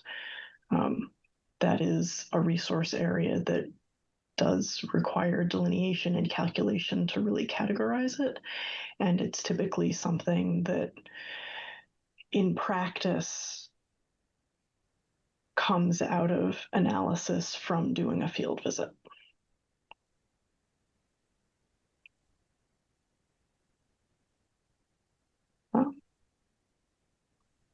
Shall I keep moving? Yeah, I think I would invite the conservation members or administrators to jump in if you hear something, but otherwise, yeah, just kind of plow your way through and we can hopefully, again, that'll give some clarity to Joe as he prepares his hopefully last round of comments. Yeah, I guess feel free to interrupt me if you want me to pause so that we can talk about something. I am offering the same thing to the conservation. Okay. Cool. So the second note from Lucas Environmental commented on that we proposed that no work that is authorized under this NOI would take place within outstanding resource waters, and noted that there are outstanding resource waters and ACEs, which are areas of critical environmental concern that are mapped within the town of Hopkinton.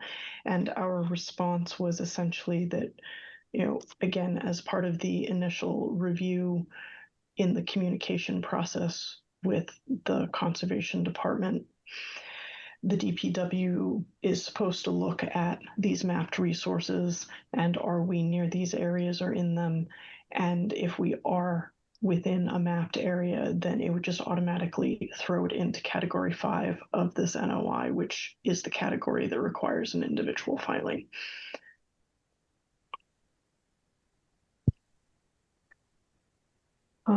The next comment was regarding providing additional information about why the project is not subject to the Mass DEP stormwater standards. DEP has actually ruled on this, that when a project does not propose a point source or stormwater discharge within a resource area or buffer zones, that it is not subject. The maintenance activities that we have asked to include under categories 1 through 4 in this NOI are activities that do not increase impervious surface and don't create new point sources. So by that definition, they would not be subject. We do acknowledge that activities that fall under category 5 that need an individual filing, depending on the activity, they may very well be subject to those standards. Through the chair. Yes, please. Just a quick comment on that one. My reading of that particular decision is a little bit different. I might recommend that commission members take a look at that for themselves. Again, I'm not a legal professional, but it seemed like what the decision was saying was that in that specific case, there were stormwater discharges, point source stormwater discharges that were located outside of the buffer zone. And it found that those were not subject to stormwater management criteria. Not that if a project does not have a stormwater point source discharge, it is therefore not subject to these stormwater protection regulations. So that, based on my reading, I would think that some of the work that is proposed, maybe other than even the category 5 projects, would still be subject. That's one of the things I'm still looking into, but commission members may want to take a look at that for themselves. And it may be something that the town legal counsel take a look at for an opinion on that finding also. Thank you, Joe. I wonder, Judy, I certainly am not a lawyer, but I wonder if there's an abstract of that decision that might be manageable for us non-legal folks to kind of look at and understand, that you could dig up for us. Yeah, I can look around. Thanks. That'd be great. I appreciate the additional information on that. I would also comment that in the same vein of how this was used in our responses, that it is extremely typical to consider a project exempt from the stormwater standards when no grades are being changed, because the stormwater flow on the site is not being changed. And the vast majority of the activities that are proposed do not change the grades of the site, and they don't increase the impervious area. So they are not changing from that standpoint. Through the chair, yeah, I don't have much issue with that part of the comment. It was mostly a question on the decision that was cited. Great. I saw a fairly firm nod as she was speaking at the beginning. So anyway, it's probably worth looking at. And if Judy, if you could do that without much hassle, that'd be great. All right, shall we keep moving? Yes. There's apparently some numbering off in our sectioning. I apologize for that. We can blow right by that then. Yeah.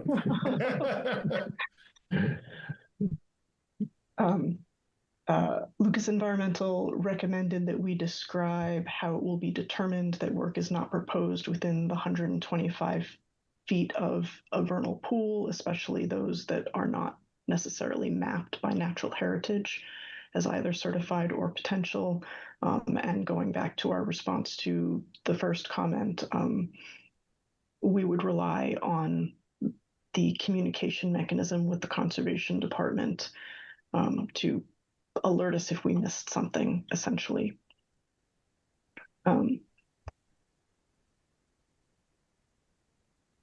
Certainly the goal is to not do work within that area. We did specify later on in the NOI that work within that 125-foot zone of vernal pool habitat does fall under Category 5. So certainly if we think that we're in that zone, we would want to be coming back to you with an individual filing. Through the chair. Yes, Carrie. Oh, that's me, Judy, not Oh, Carrie. Judy, sorry, you sounded like Carrie's voice, and I just that's a was on the compliment. meeting. Just because it's come up twice. So I'm happy to provide, if we have, a past filing or evidence of ILSF or PVP in an area. What I don't want to do is sign myself up to be the confirmation of that. I don't think in all cases I have the skill set to do so, and I don't want the commission to make any decisions assuming I'm going to be going out there and verifying. So I'll definitely provide all the information I can, but just want to make sure you're aware that I don't feel comfortable signing up to confirm presence of new ILSF or PVP. That's understandable. Thank you, Judy. To tag on to that, we appreciate all the information that you can give us in a given situation and area. The purpose of the back and forth is really so that there's an opportunity to say, we think that there's something else there potentially, and we want you to do something more formal. In which case the DPW would have to go out and do formal delineation of the area. The intent of this process is not to make you make those particular determinations. It's more to say, we think that this is borderline, that you need to go check it out more, basically. Great, thanks. The next comment was about a discrepancy in our references under Chapter 206 with respect to the minor activities. And really, for some reason, there's a difference between the document as posted on the Commission's website versus as posted elsewhere on the town's website through the eCode 360 link.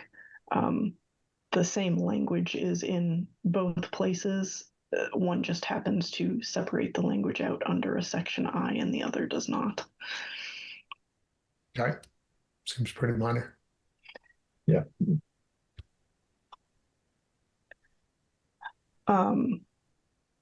We were asked to provide specific regulatory references for the exemptions that we listed in Table 2.2. We provided an updated Table 2.2. Instead of adding a column, we did it through footnotes to the table just because there was a lot of repetition with the way that the activities are laid out. There are multiple references that go to one activity in the table. I will. Through the chair. Yes. Yeah, I did like the changes to the table. I do want to note at this point that the MISA citations, the regulatory citations, have the wrong number, so those just need to be corrected. I think they're listed as I don't have it in front of me here. Hold on. As 118, they're supposed to be 114. I can't remember off the top of my head, but just look at those because they are the wrong citations. You're correct. I'm sorry. Well, it is supposed to be 10.14, not 10.18. I was watching your facial reactions as you were looking at your screen. It went from confusion to a little bit of a whoops. Well, there are so many citations on this table that I had to scroll through a few pages to find the ones that were being referenced. That's what I was trying to do. I don't have the tie and bond sheet with responses open. How many more do we have? It looks like these next few are simply updating tables, revising tables. Are there any more bigger issues that are worth? I think, well, there was a comment, a couple of comments related to public notification for the NOI. Okay.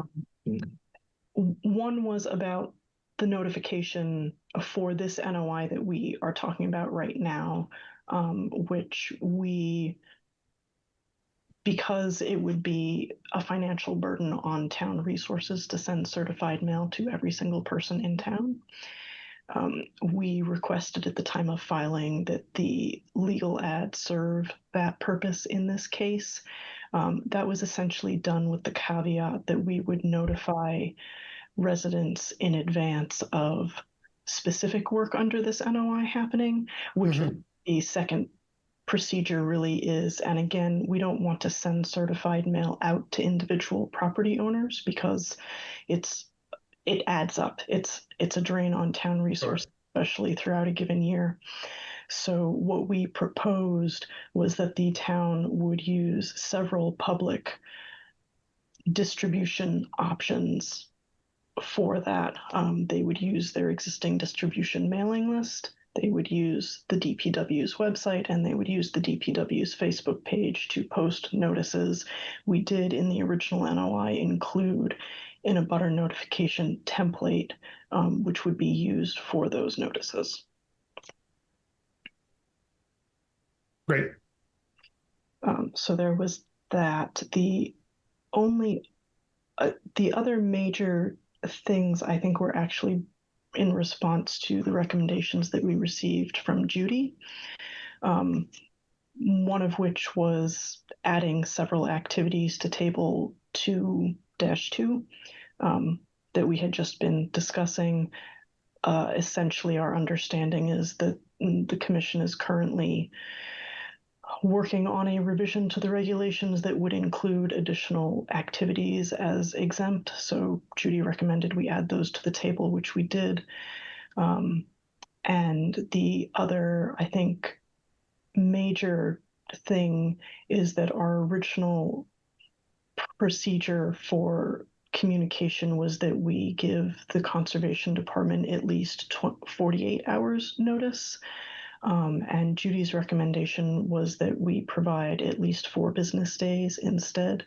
And I think, especially given the earlier conversation we've had about her needing time to look at an area and tell us if there's past filings or something, that's very reasonable. So we did include an updated table for that included a 4 business day notification instead of 48 hours. I think that was the only other particularly major change. The other table updates that we made were fairly minor updates. Okay. Okay, great. And Judy, you feel pretty good about the response you got? Yeah, I guess I would flag for the commission. So these are all proposed additions to the minor activities list. So I know the commission has not voted to include these yet. So I would just recommend taking a good look at these and make sure you're okay with them being included in that category. Okay. Because I tried to open the door to commission members commenting as we went along, hopefully we're done looking at those for now. Does any commission member have any comment or anything on the responses to Ellie and Judy? So then I think the only other thing is something I've never seen before in my handful of years on the commission, which is a letter from the Division of Fisheries and Wildlife that we received. Judy, can you tell us a little bit about this? Sure, let me pull it up. So this was, I guess, in response to work being proposed in an area flagged by the Natural Heritage and Endangered Species Program. I have not had a chance to reach out to DEP regarding permitting's procedure if order of conditions or MESA comes first. So I don't have a ton of background on this either, but I'm happy to reach out and get some advice unless, Joe, you have experience with MESA and NHESP. I can also speak to this, but certainly give Joe an opportunity first. Great, thanks. Joe, have you looked at this? I have not. This is the first I'm seeing it. All right. Well, why don't we then give you a chance to look at it? And I'm sorry, I've forgotten your first name. Maria. Maria, if you could give us what your thoughts are on this document. In my couple of years here, I've never seen this. So, okay, so I had a conversation with Natural Heritage after we received this just to confirm because it was a little different, but we sent the NOI application to Natural Heritage because you have mapped areas within the town. So the NOI says we're not going to do work in these areas, but because it's mapped, we still sent it to them for their review. So that's why they sent this letter. Okay. Essentially, there are some things in this letter that we did not propose in the NOI, particularly relative to beavers. So I did have a call with Natural Heritage to ask them, well, why is there work in here that we didn't propose? And they said that essentially they have been receiving a lot of these bundled NOI filings, and what they've developed is this letter that includes some things that maybe we didn't ask for, but other towns have asked about. So it's their way of putting it out there to make it clear what their standpoint is on it. So essentially, what this letter says is that there are certain instances where DPW would still need to notify Natural Heritage of work. And there are instances where that work is exempt and they wouldn't have to. And this letter is supposed to help clarify when that is for DPW. So let me just ask, because I don't understand all of this. When I look at the second paragraph, the one that begins based on a review, it ends with additional information is required in order for the division to complete its review of other portions of the project. And then as specified below, are you saying that those are portions that you didn't propose anyway? It's a little bit of a form letter line that's been thrown in that doesn't directly apply to your application?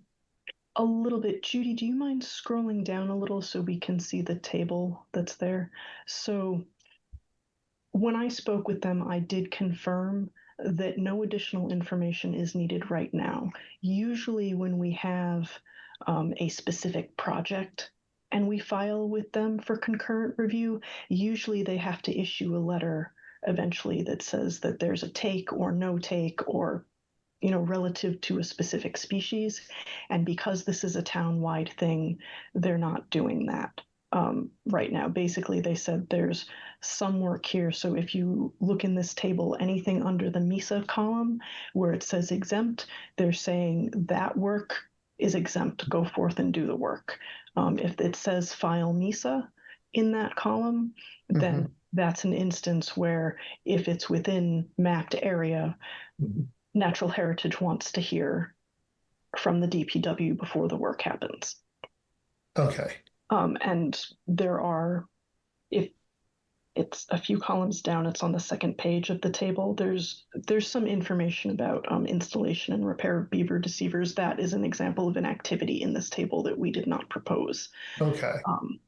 Because honestly, it typically happens in resource areas that would require filing an individual filing with you. So we just All right. that wasn't even an option. Okay, great. Great.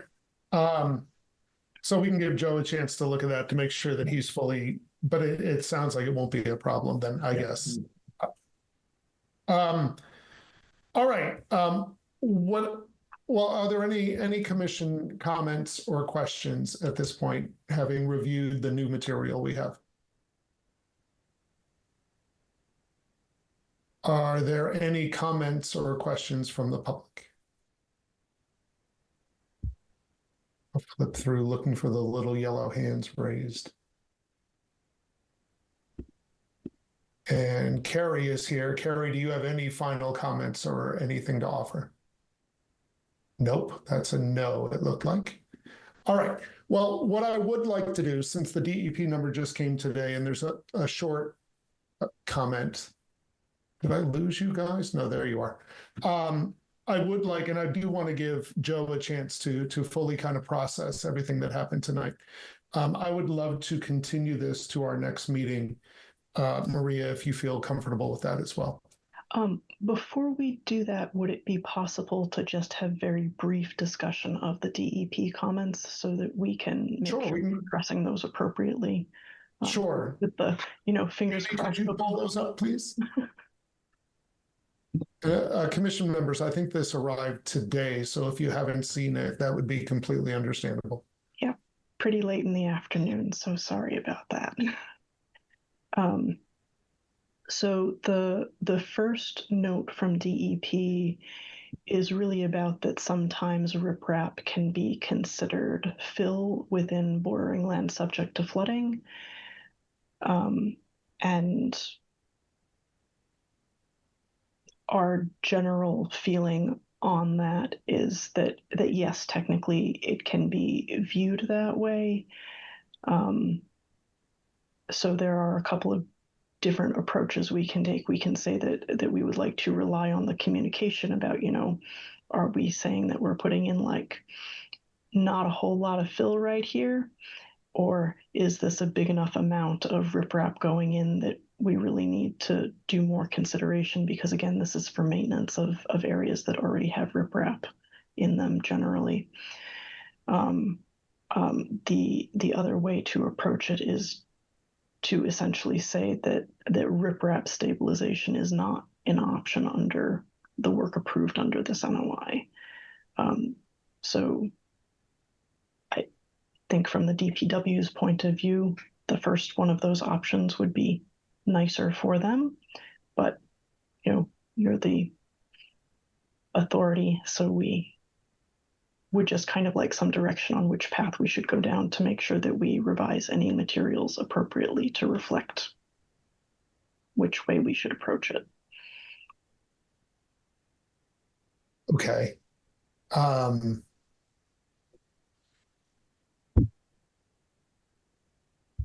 wondering, I often look to Matt for a lot of this stuff when it comes to this stuff. Matt Moyne, are you out there?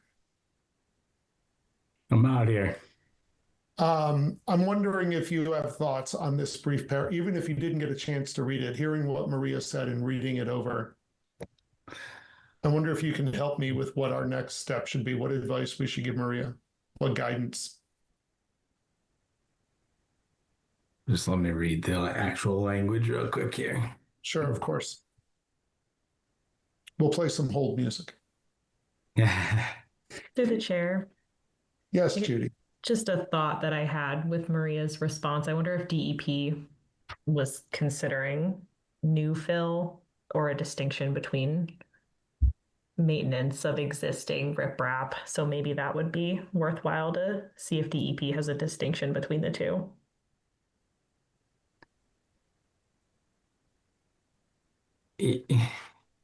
Yeah, I mean, my take on it is their presumption is the riprap would be placed in a manner that it is actually creating fill, which would be if you took grade and dumped a bunch of stone on top of it. Yes, technically that would be fill in bordering land subject to flooding. It would be de minimis. Any compensatory flood storage for the protection of an outlet, in my mind, doesn't rise to the level of compensatory storage. Although technically, I suppose the regulations would require it. So if this is focused primarily on refreshing existing outlet protection as part of a maintenance exercise, I don't really see any issues there.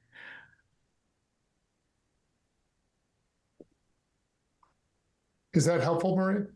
Yes, that is, and that is essentially how we view it for the activities that we're trying to have covered under this, that it is just maintenance and de minimis impact. For the second one, with respect to bridge replacements, technically the way that the table is currently worded, it does ask to authorize in-kind replacement of bridges when they are in essentially upland areas. Bordering land subject to flooding is typically over what we usually think of as upland areas, riverfront area. In a lot of cases is that buffer zone is in upland area. That said, in my experience, bridge replacements typically end up impacting other resource areas anyway, and therefore would end up in category 5.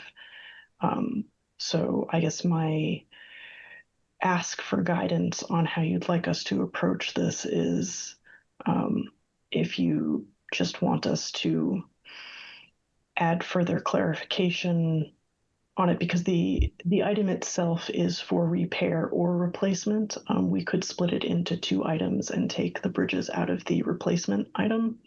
Or we could lean on that bridge replacements are pretty much going to fall into other resources and require individual filing. Ed, would you like my thoughts on this one too? I always want your thoughts, Matt. Yeah, I think the simplest path forward is to keep repairs and replacements isolated from one another. Pull bridge replacements down into category 5, because you're right. If you figure out a way how to replace a bridge without impacting another resource area, please give me a call. But yeah, when you replace the abutments, you're definitely going to be dealing with other resource areas. So if you isolate, repair, and replace, I think that solves the problem. I feel good, Matt, asking. That's where I would have gone if you weren't here. But look at that. See, you don't need me anymore, Ted. No, I need you, man. I need you big time. Does that help you out, Maria? Yes, I appreciate that. We will wait on responses from Joe before we do any other updates, but that's helpful. Great. We'll add those updates into the next round. Wonderful. So one more time before we look to continue, commission members, any final comments or questions? Public, any final comments or questions? Ted, this is Ed. Yes, Ed, please. I have a special request for Maria. Oh boy. And you as the presiding officer. We have in the discussion towards the end a thing on the Longwood drainage study, which was done by T&B. And I firstly want to thank Maria and let her know how much I appreciate the work that they did. And secondly, wondered if she could hang around for our discussion on that. That's up to you, Maria. I can hang around for a little while on my own time. Okay. All right. Thank you, Ed. All right. With that, then, can we get a motion to continue? I think May 19th is our next meeting. Is that true? Yep. So May 19th. And hopefully we can close then, but I can't make a promise. I'll make that motion. And I'll second. Was that a Peggy? Did I hear Peggy in there? Yeah, Peggy beat me to it. we'll give Peggy that second then. All right. So we need to do a roll call vote on continuing. Peggy, how say you? Aye. Ed? That sounded like Ted, but I'm going to assume it was Ed. I'm not calling my own name. Ed? And I. Walter? Aye. And Matt? Aye. Ted Barker Hook is also an aye. Thank you, Maria. And if you stick around, I hope you enjoy it. And I'm very, very happy to give the steering wheel back to Melissa. Well, I was just going to suggest if you're requesting Maria and talk about Longwood, then I should probably just stay off and go for it now. Okay. we will then. Do you want to jump out of continued hearings and go down to work session and do that then? Yes. Okay. That's what I would suggest. All right. So let's go down to the informal discussion, work session item number 8, Longwood drainage stormwater. I think this was yours that you brought to us, Ed? It was mine. All right. This has been an issue for a hugely long time, like going back into the 80s. And over the past year, I have been asking DCR. I had to write to the State Secretary of Energy and Environmental Affairs twice with a return receipt requested letter to get responses that turned out to be what I expected in the end, which was, no, we're not interested in helping the town pay for the work that needs to be done that Tide Bond did the study on to ameliorate the phosphorus that's coming into Whitehall from the White Oaks subdivision through Longwood Drain and Ralph Road. This is on the town meeting agenda for something over $500,000.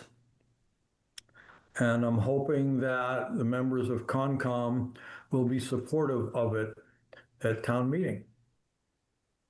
And that's basically I can go on about this for hours, but I know that no one wants to hear about it for hours. I would like to hear just a little bit more. I wonder, Judy, is there a chance you could pull up a map so I can have a visual of what we're talking about? Can you just pull up a? Yeah, let me see if there's one in the report. I don't know if you were prepped for this or not. Yeah.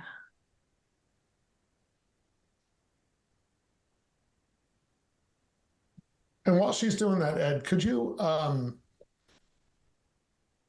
rephrase what the town? Well, just let me know, what is the town meeting warrant actually? What will the vote be on? What is the specifics that you're asking to be done and by whom?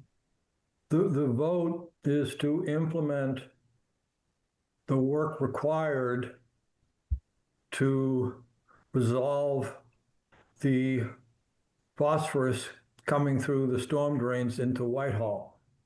So the study was done to determine if there was something that could be done, and this would be a replication, I think, of 2 previous similar installations resolving a similar problem.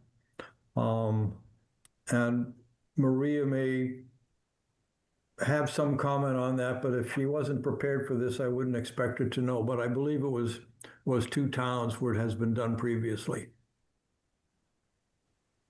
And who would this be a request that DPW do the work? That the developer of the street? No, I think deal with the phosphorus. This would be an outside, this would be for a bidded contract. I do not think this is within the purview of the DPW to do. Okay.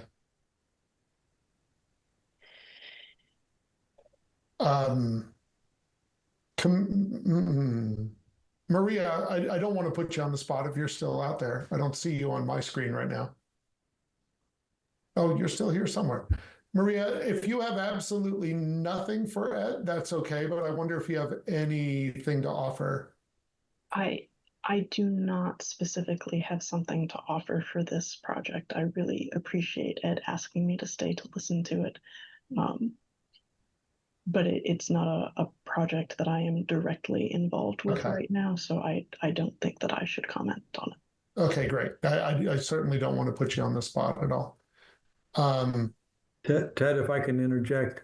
Please do. I don't expect to put you on the spot, but I do want you to take back my appreciation for the work that you guys did. Thank you. Absolutely. Thank you very much. Commission members, do you have any questions for Ed or any thoughts to share? Going once. I don't see any yellow hands. All right. Hopefully we see everybody at town meeting, and hopefully everyone gives all the warrant articles a consideration. It's a new thing this year, moving it to a Saturday morning, which I know is difficult for those with kids in youth sports and things like that. But I don't know. We'll see how it goes. All right. Thank you, Ed. Thanks very much. Now I'm going to try again to give you the controls, Melissa. Okay. Thanks, Ted. Thank you. All right. Continued hearing. So we'll go back up to 75 South Street. Amended notice of intent. Just a parking lot. We provided feedback on the last meeting, and I guess I will open this straight up to you, Joe Marquardt, to show us your revised plan. I know you made some updates based on our comments, so if you want to run through those, that would be appreciated. Sure. The evening all, Joe Marquardt here. The two major changes to the plan, most significant changes to the plan, were the introduction of potential snow storage areas. I believe that was part of the memo from Lucas. So we identified two spots, one in each of the parking lots, one in the east of the smaller of the two, and then one in the southerly area, the larger parking lot. We also heard that there was some concern about the extent of stormwater mitigation. So we have expanded that vegetated filter strip, the area that we were going to reseed, remove the torn and broken asphalt, and replace with a grassed area. That has now become a formal vegetated filter strip that leads to a rain garden right there in that southeasterly corner. Same spot, about the only spot we can really effectively introduce any stormwater mitigation. We've examined, again, all the potential locations, and that's the one with the least amount of buffer zone disturbance. The remaining information was just trying to quantify some of those issues with regard to the extent of the work in the buffer zone. There's a summary page in the package, and we've also tried to include that in the narrative, just folks get a handle on what we're talking about. And again, the bulk of it is down here in the southerly parking lot. Okay. Thank you, Joe.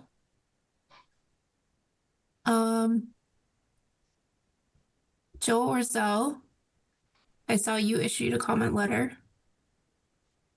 Would you like to run through some of your comments? Sure. I think a lot of our comments were addressed.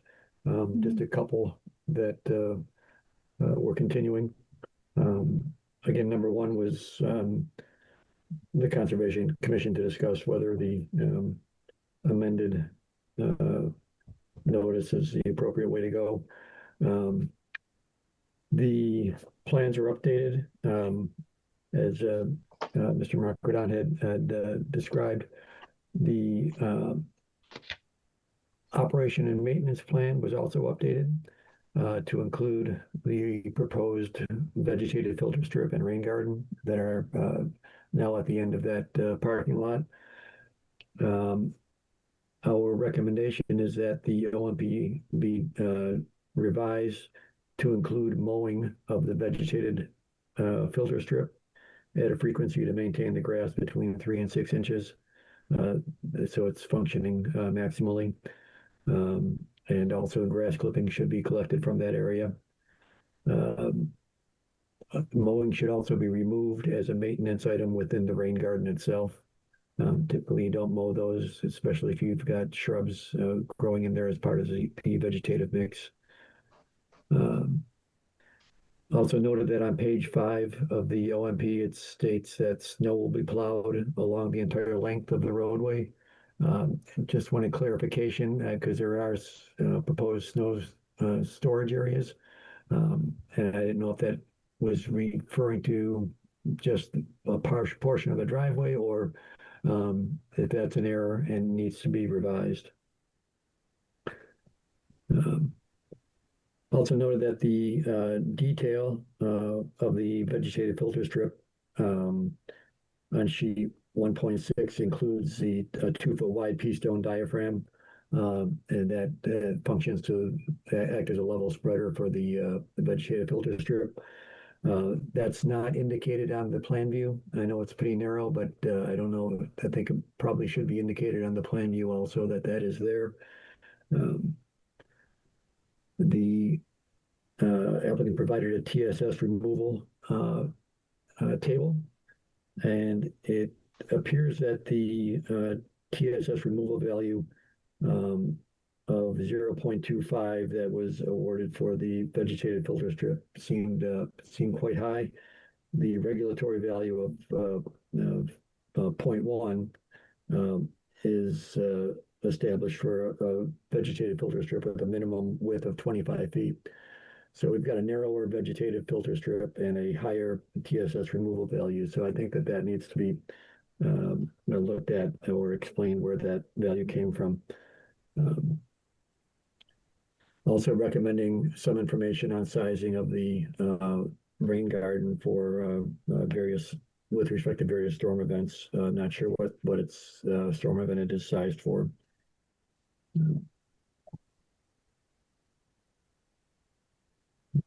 Also noted that there was a decrease in about 2,200 square feet of buffer zone impacts. It wasn't clear where that happened, so but if Joe could just explain where that occurred.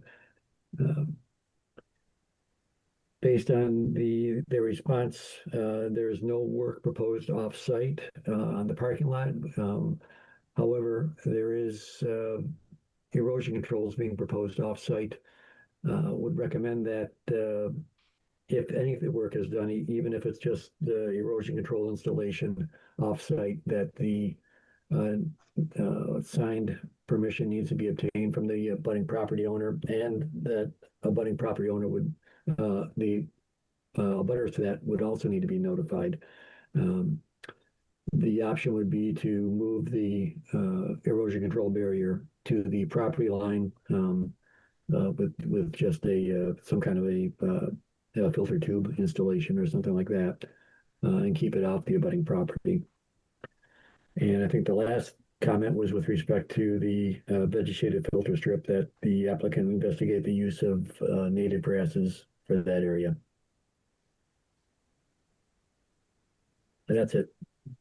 Okay. Thanks, Joe. Sounds like there's a few things in there. Joe Marquardt, did you want to discuss any of those now, or I know? Certainly. Yep. I think the easiest one to clear up would be the note number 9, comment number 9. That was a mistake on my part with the original figures. I double counted the buffer zone to the isolated vegetated area off-site. So I overstated the amount in the original plan and corrected on this second one. So it's simply a brain cramp on my part.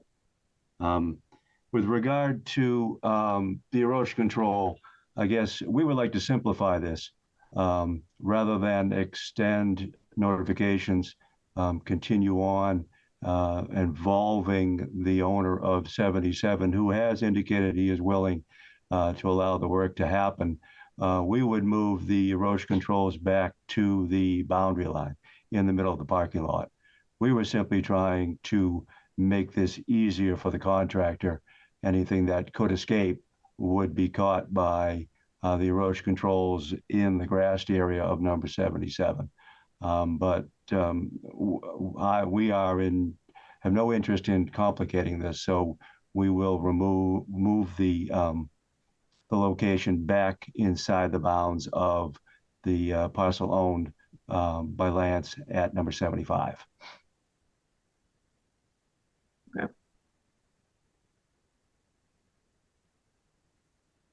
Okay, that makes sense. To the chair. Yes, Judy. Just because it doesn't seem to come up a whole lot, I wonder if Joe, you had any suggestions for stabilizing erosion controls if it's on pavement? I mean, usually we suggest staking, trenching, silt fence, that sort of thing, but I don't know if there's best practices we can suggest if we're approving erosion controls on pavement. Yeah, I think probably a mulch filled filter tube would probably be a good choice because it has some heft and weight to it, and would probably seal better to the pavement. I don't see it very often, so I don't have any real good recommendations. But off the top of my head, I think that might be a solution. Through the chair, we anticipated the same sort of thing, and then at certain points tacking it to the asphalt in a manner that doesn't destroy the asphalt but creates a tighter seal against that surface.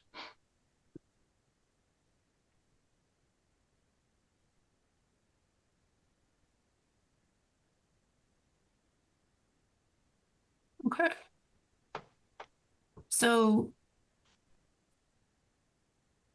Judy, I think to address your question and clear it up as far as so on the details page for the erosion controls, we might want to see a detail of what they look like on the pavement.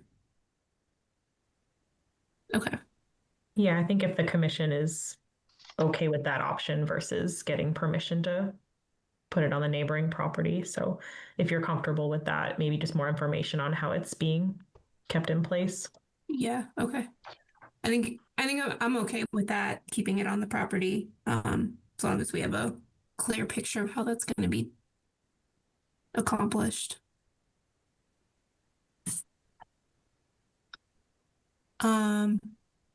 Okay.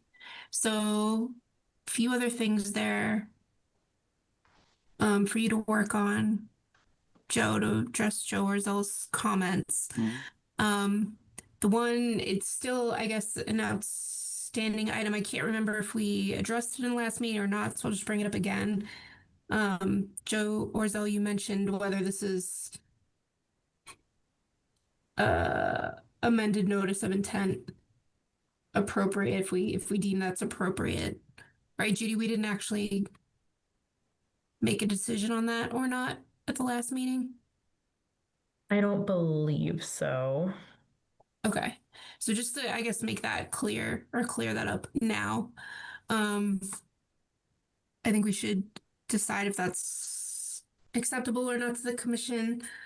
I think I'm of the opinion that it is, given that this plan is coming back with all of the comments and additional requests that we asked to include some stormwater control measures and improvements to the site. I think that, looking at the regulations, amended notice of intent when a change is permitted in project has occurred, that the commission deems of sufficient magnitude that will require the imposition of additional conditions to ensure adequate protection of the wetland resource areas and or the interests covered by this bylaw and regulation. So unless I'm missing something, I feel like what is currently in front of us for a plan is providing some additional conditions to, adequately protect and improve on what's there for the resource area. So I'm feeling comfortable with amended notice of intent, but if others would like to weigh in, I'm like to hear what you have to say. Similar or alternative opinions.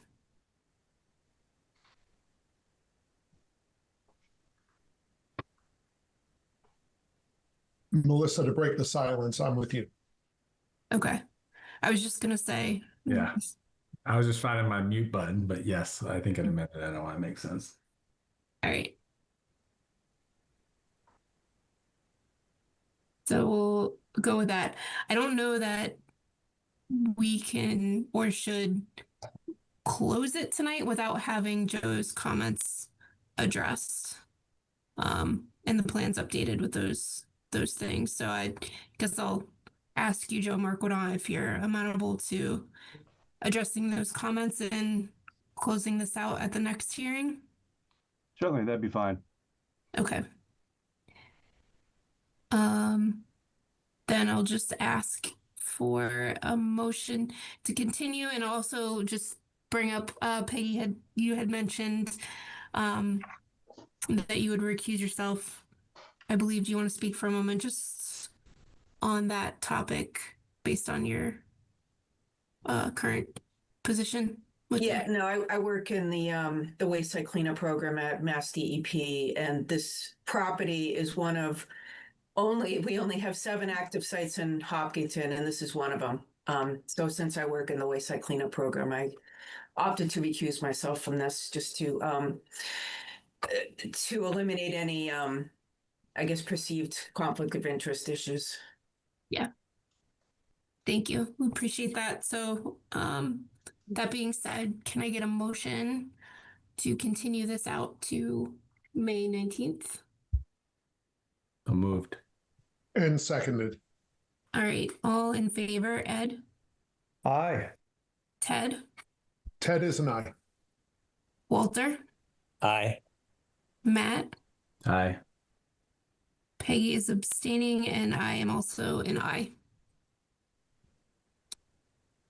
All right. So see you next time, Joe. Okay, thank you very much. Yep.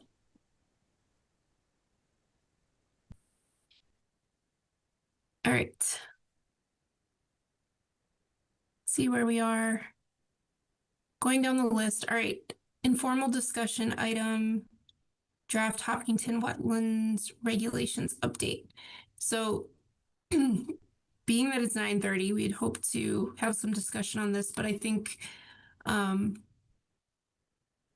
it's been expressed, myself included, could use a little more time to look at the regs, to have better discussion. If anyone has anything in particular that they want to talk about, we can touch upon it. But while the commission continues to look at the regulations, and give feedback to Judy, I'm thinking that it would make sense to go ahead and send them over to Lucas. We had voted, I think, at our last meeting, or maybe the meeting before, to go ahead and spend some money to have Lucas give it, a professional review and give us feedback on our regs and any suggestions that they would have for changes. So I think we should probably talk about sending that over to them if everyone's amenable to that at this point, while we continue to chew on them. I'm all I'll for break the silence again and say yes. I think we should do. Yeah. Okay. I'm all for pushing it out further. I'm quicker on the mute button than you, Matt. You sure are. Okay. All right, I'll take that as all in agreement. So, Judy, you want to go ahead and send that over to Lucas? Yep. I think since we already voted to approve it, I don't think we necessarily need to vote to actually send it. Nope, since you already approved the scope. Yep. Yeah, okay. All right, next up, number 7, Lake Maspinock Weed Citizen Input Group Liaison. Judy, do you want to talk about this one? Sure, this should be quick. So the Lake Maspinock Weed Citizen Input Group, it's a separate board that meets remotely 2 to 4 times per year to discuss topics related to the lake, such as treatment recommendations and water quality. They have historically had a liaison from the Conservation Commission attend those meetings. But we have not had a liaison to fill that role since a past member left the commission. So I think I've mentioned it maybe once or twice, but haven't had any takers. It did come to my attention, if nobody actively serving on the commission wants to fill this role, that the commission could choose to appoint somebody who's not on the commission to serve as your liaison and discuss what your expectations might be around communication. We did get a recommendation for Don Kaiser was recommended by a resident in town. So if folks want to appoint somebody, if you want any additional information about that person, or want them to come into a meeting or have any suggestions on who might best serve as that liaison, I'm happy to facilitate that. But we did receive a recommendation from somebody. So happy to answer any questions on that. Does Don currently sit on that group? I do not believe so, no. Okay. And do you know if it's invitation only or? I do not. Okay.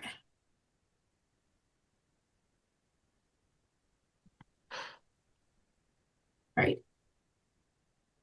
Does anyone on the commission have a burning desire to be a liaison to the weed group?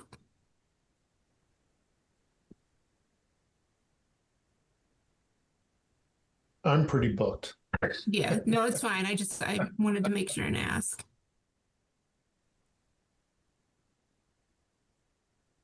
Okay. I was going to say, Melissa, Jim's not here. You can always appoint him when you don't show up to the meeting. That's right. That does tend to happen, doesn't it? I won't do that to Jim. And I guess with the new information that you all can appoint somebody who isn't on the commission, if you want some time to think about who you would maybe consider putting forth for that, I can share the recommendation that I received for Dawn. So, take more time to think about that as well, because that is new information. Okay. Does the recommendation talk about why they're recommending him? Okay. Yeah, I think that would be helpful if you share.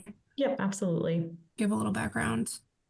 And was that, sorry, Melissa, was the recommendation of Don, did that come from the SIG themselves? No, that was from a representative of the Sustainable Green Committee, I think just personally making that recommendation. Is it possible we could just ask the SIG if they have somebody that they would recommend that could be brought before us as well? Up to you all, however you'd want to go about it. Are they asking us though, Judy? So they just want somebody that either is on CONCOM or is in a position to be in communication with CONCOM to serve on the group, just so that that level of communication is there between the two. Mm-hmm. They haven't been breaking down my door or anything, but it's just been on my list to try to get somebody to serve in that position. Yeah, no. Could we ask one of them to be the liaison with us? That they attend more of our meetings. I'm not sure if it, which way it goes. If they want us to sit in on their meetings, or they need somebody to sit in on our meetings, which way is the liaison going? So as I understand it, they want someone to serve on their committee to give the conservation perspective for the lake treatment recommendations. So it's not necessarily they want. I mean, that isn't really how CONCOM works, because you all are appointed by select board. So this is more so having someone from CONCOM be there to, if it's not you, just communicate back to the commission, or if it's someone on the board, just be there to provide that perspective. Melissa, I'd recommend that if no one on the CONCOM is interested, that's the response we just give to the SIG instead of appointing an outsider that's not on CONCOM. Right. I think if I was going to take a recommendation or a point. We just need to, I think it would be our responsibility to make sure that that person is knowledgeable about conservation, regulations, initiatives, and the things that we would want to weigh in on or could weigh in on. So we could certainly ask SIG, but if they're asking us for someone, I'm thinking it's probably more than likely because they're lacking that knowledge, looking for someone with a background. Seems like all the current members are full up right now with with volunteering. Yeah, no, I know. There's some Time. prior members who we could reach out to, who used to be on the commission. I think Judy did reach out to one that we haven't heard back from. And other people who professionally, in their professional lives touch the permitting world that might not want to be, a fully committed conservation member meeting in, every other week our meetings, but still have an interest to share. So, yeah, I think it's worth spending a little time looking for the right person. Melissa? Yes, Ted. I think it's, at least for me, worth a little time trying to understand the group a little bit better. While we were talking, I Googled it and I came up with different groups. But I couldn't find a listing or a description of this particular group and what they do. Is that something, Judy, that maybe you could help us with in the next packet of documents? Who's on this group, what the group is charged with? Are they underneath another group? Are they their own group? I was just want to learn more about the group, I think. I see Carrie still on the line and she might have an answer to this question. I think they advise the DPW on management of the Lake Maspinock, as I recall before. Yeah, I'll let Carrie. Yeah, through the chair. So the Citizen Advisory Group, if you look under like boards and commissions, you should be able to find it in the current members. It was established by the select board. So they're appointed by the select board.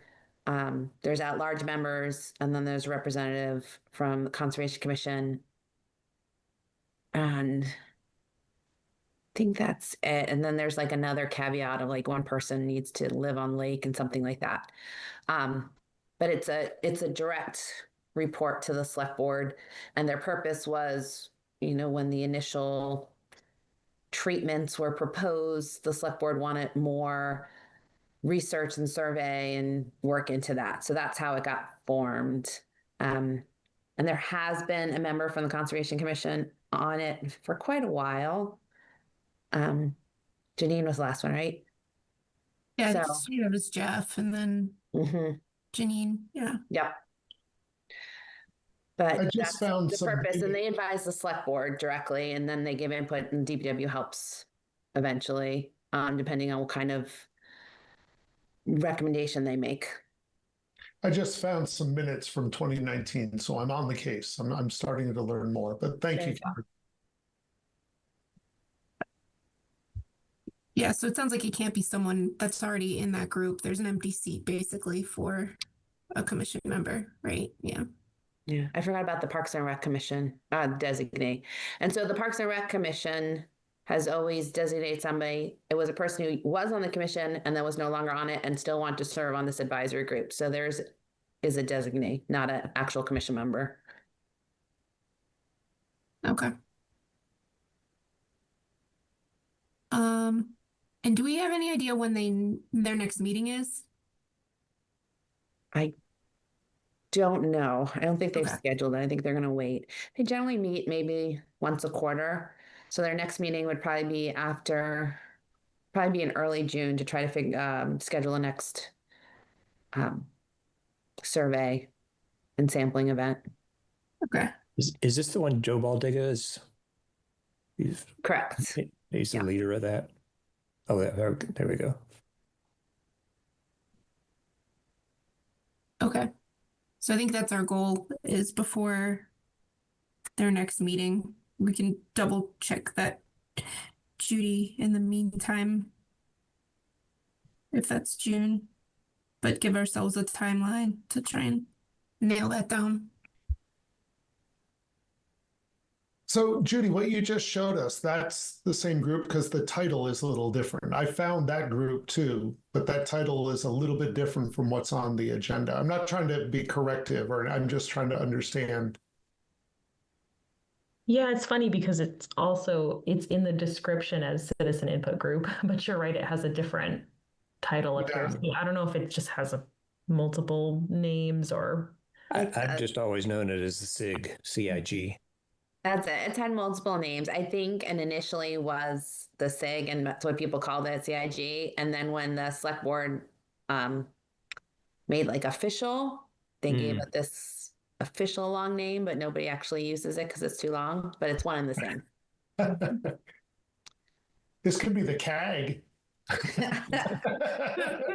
That doesn't sound as good. They like the weed group. They enjoyed that one. So anyway, that's helpful to me because I did find this group, but when the title didn't match, I didn't know if I found the right thing. Okay. SIG sounds a lot cooler than CAG. I don't know. Yeah. I wouldn't want to smoke either. Okay, so there's some homework for us. Thanks, Carrie. All right, so we already talked about the Longwood drainage retrofit feasibility study. I didn't realize that was on for town meeting. It's good to know. In-person meeting dates. We wanted to pick we haven't had one in a little while, so we wanted to go ahead and pick a meeting date. Does anyone have any thoughts on that? Looking below, next meeting dates are May 19th. I don't know if we could do it as early as May 19th. We can. We haven't advertised the hearings for that yet. Yep. So any of those are available. I suggest someplace where we can serve alcohol. Or smoke CAG. You're gonna have to stay online then, Ted. So I don't know if I should bring this up. There was some chatter about moving meeting start times to 7:30. That might be worth folding into an in-person meeting as well. Yeah, we can talk about that. For sure, sometimes I have done meetings from Chestnut Hill because it worked out for me better because I couldn't get home in time for a 7 o'clock meeting. But if it were in person and a 7 o'clock meeting, then I don't have the option of staying late at school. So for me, that kind of factors into what I think would be a good date, the meeting start time. Okay. Yeah, that was the thought that I had that I wanted to open up to the commission. Being that, we're kind of in the spring season, there's a lot of after school sports activities, things going on, daylight's longer. If folks would prefer to have our meeting start at 7:30 going forward instead of 7, if that extra half hour would give people a little more time to be able to make it to our meetings. Not if we go until midnight. Well, the thought would not That's be my concern. Would not be to try and go later, be to shorten them up.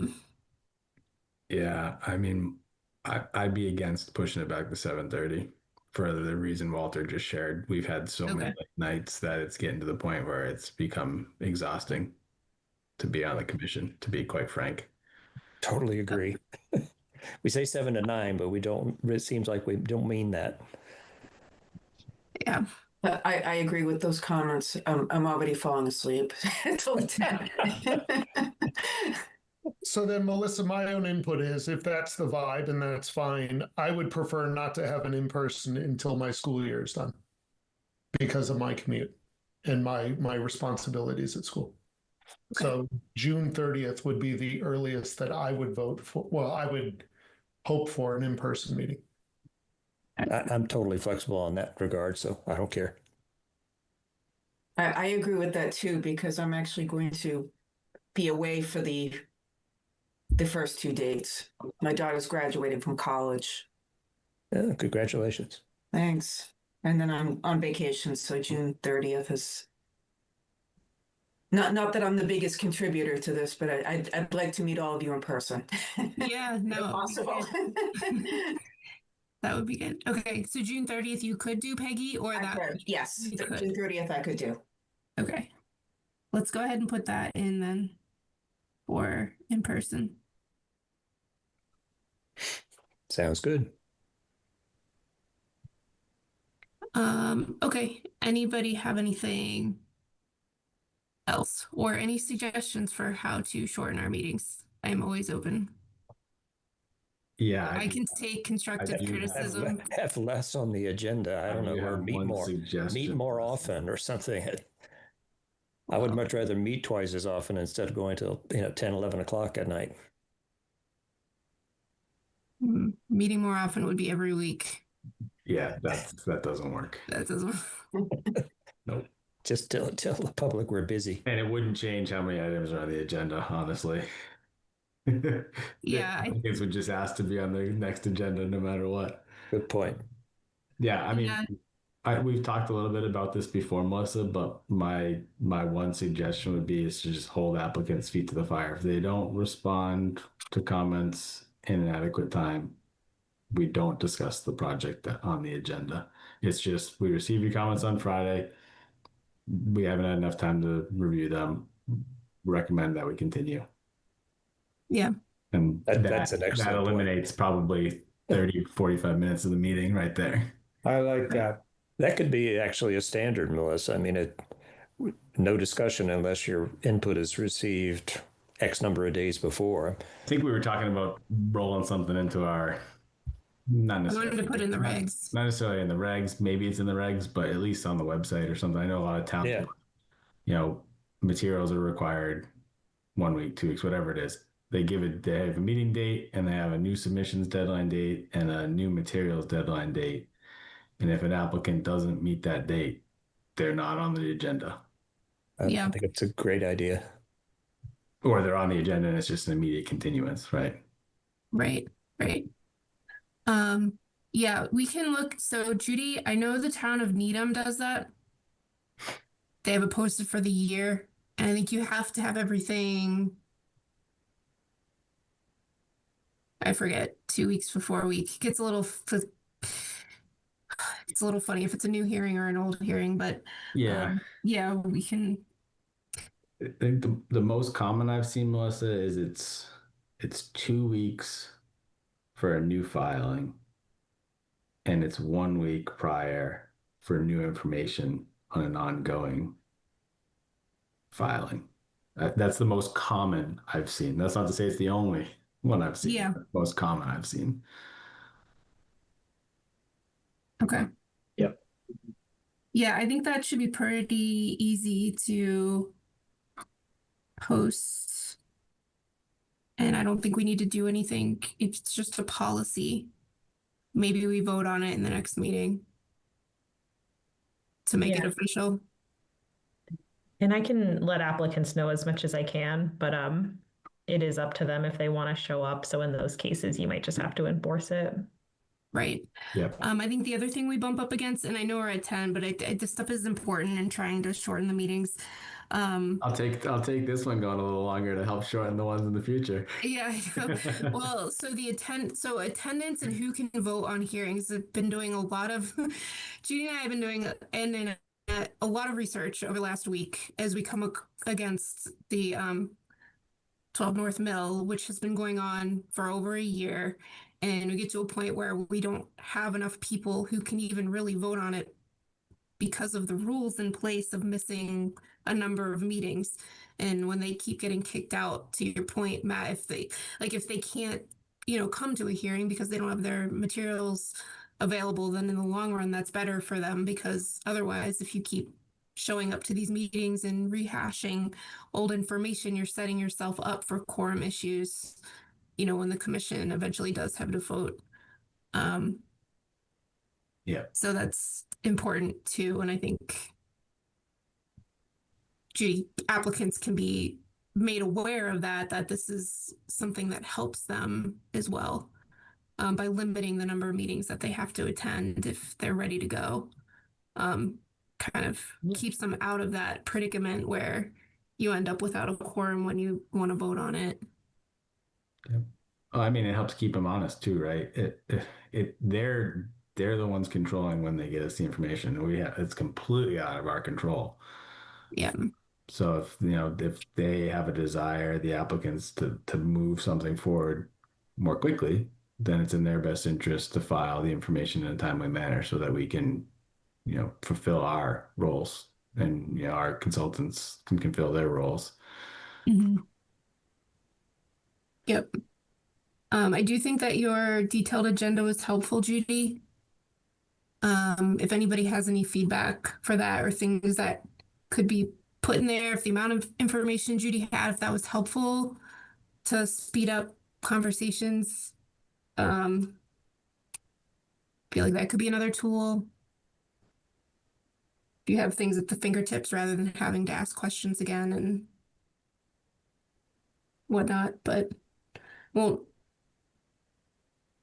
I guess that's enough for now, but again, I welcome any constructive thoughts on that. I liked it. Judy. You like a detailed agenda? Yes. Yeah. Okay. Okay. If it was missing anything, let Judy know. Thanks, Judy. Hopefully that wasn't too much extra work in your week, but no, a lot of it'll be reusable. So it was okay. Work the first time, that'll pay off. So yeah, if anybody has suggestions, I was thinking about linking to the sections in the regs, so it wasn't just a list of text, but oh yeah, that would be helpful. Best I could do. Helpful if it's not in the time I had. Yeah, I will. Okay, it'll pay off. Okay, I think that's it. Does anyone want to make a motion to adjourn? Wait. Oh, here, this is Ed. Yes. Judy, don't you have anything to talk about for this weekend? Oh, yes. Native planting block party. I sent out the flyer for the location that was posted. It's near Weston Nurseries. So if anyone's available, Sunday 1 to 3 should be a lot of fun. Ed and Cheryl will be there. So hope you can make it. Okay. What more do you need to know that it will be a lot of fun? And that you'll be there, Ed. Ed and snacks. Awesome. Sounds good. All right. Can I get a motion? I'll make a motion to adjourn. Oh, I will second Walter's motion. All right. All in favor, Ed? Aye. Ted? Ted is an aye. Walter? Aye. Matt? Aye. Peggy? Aye. And I am also an aye.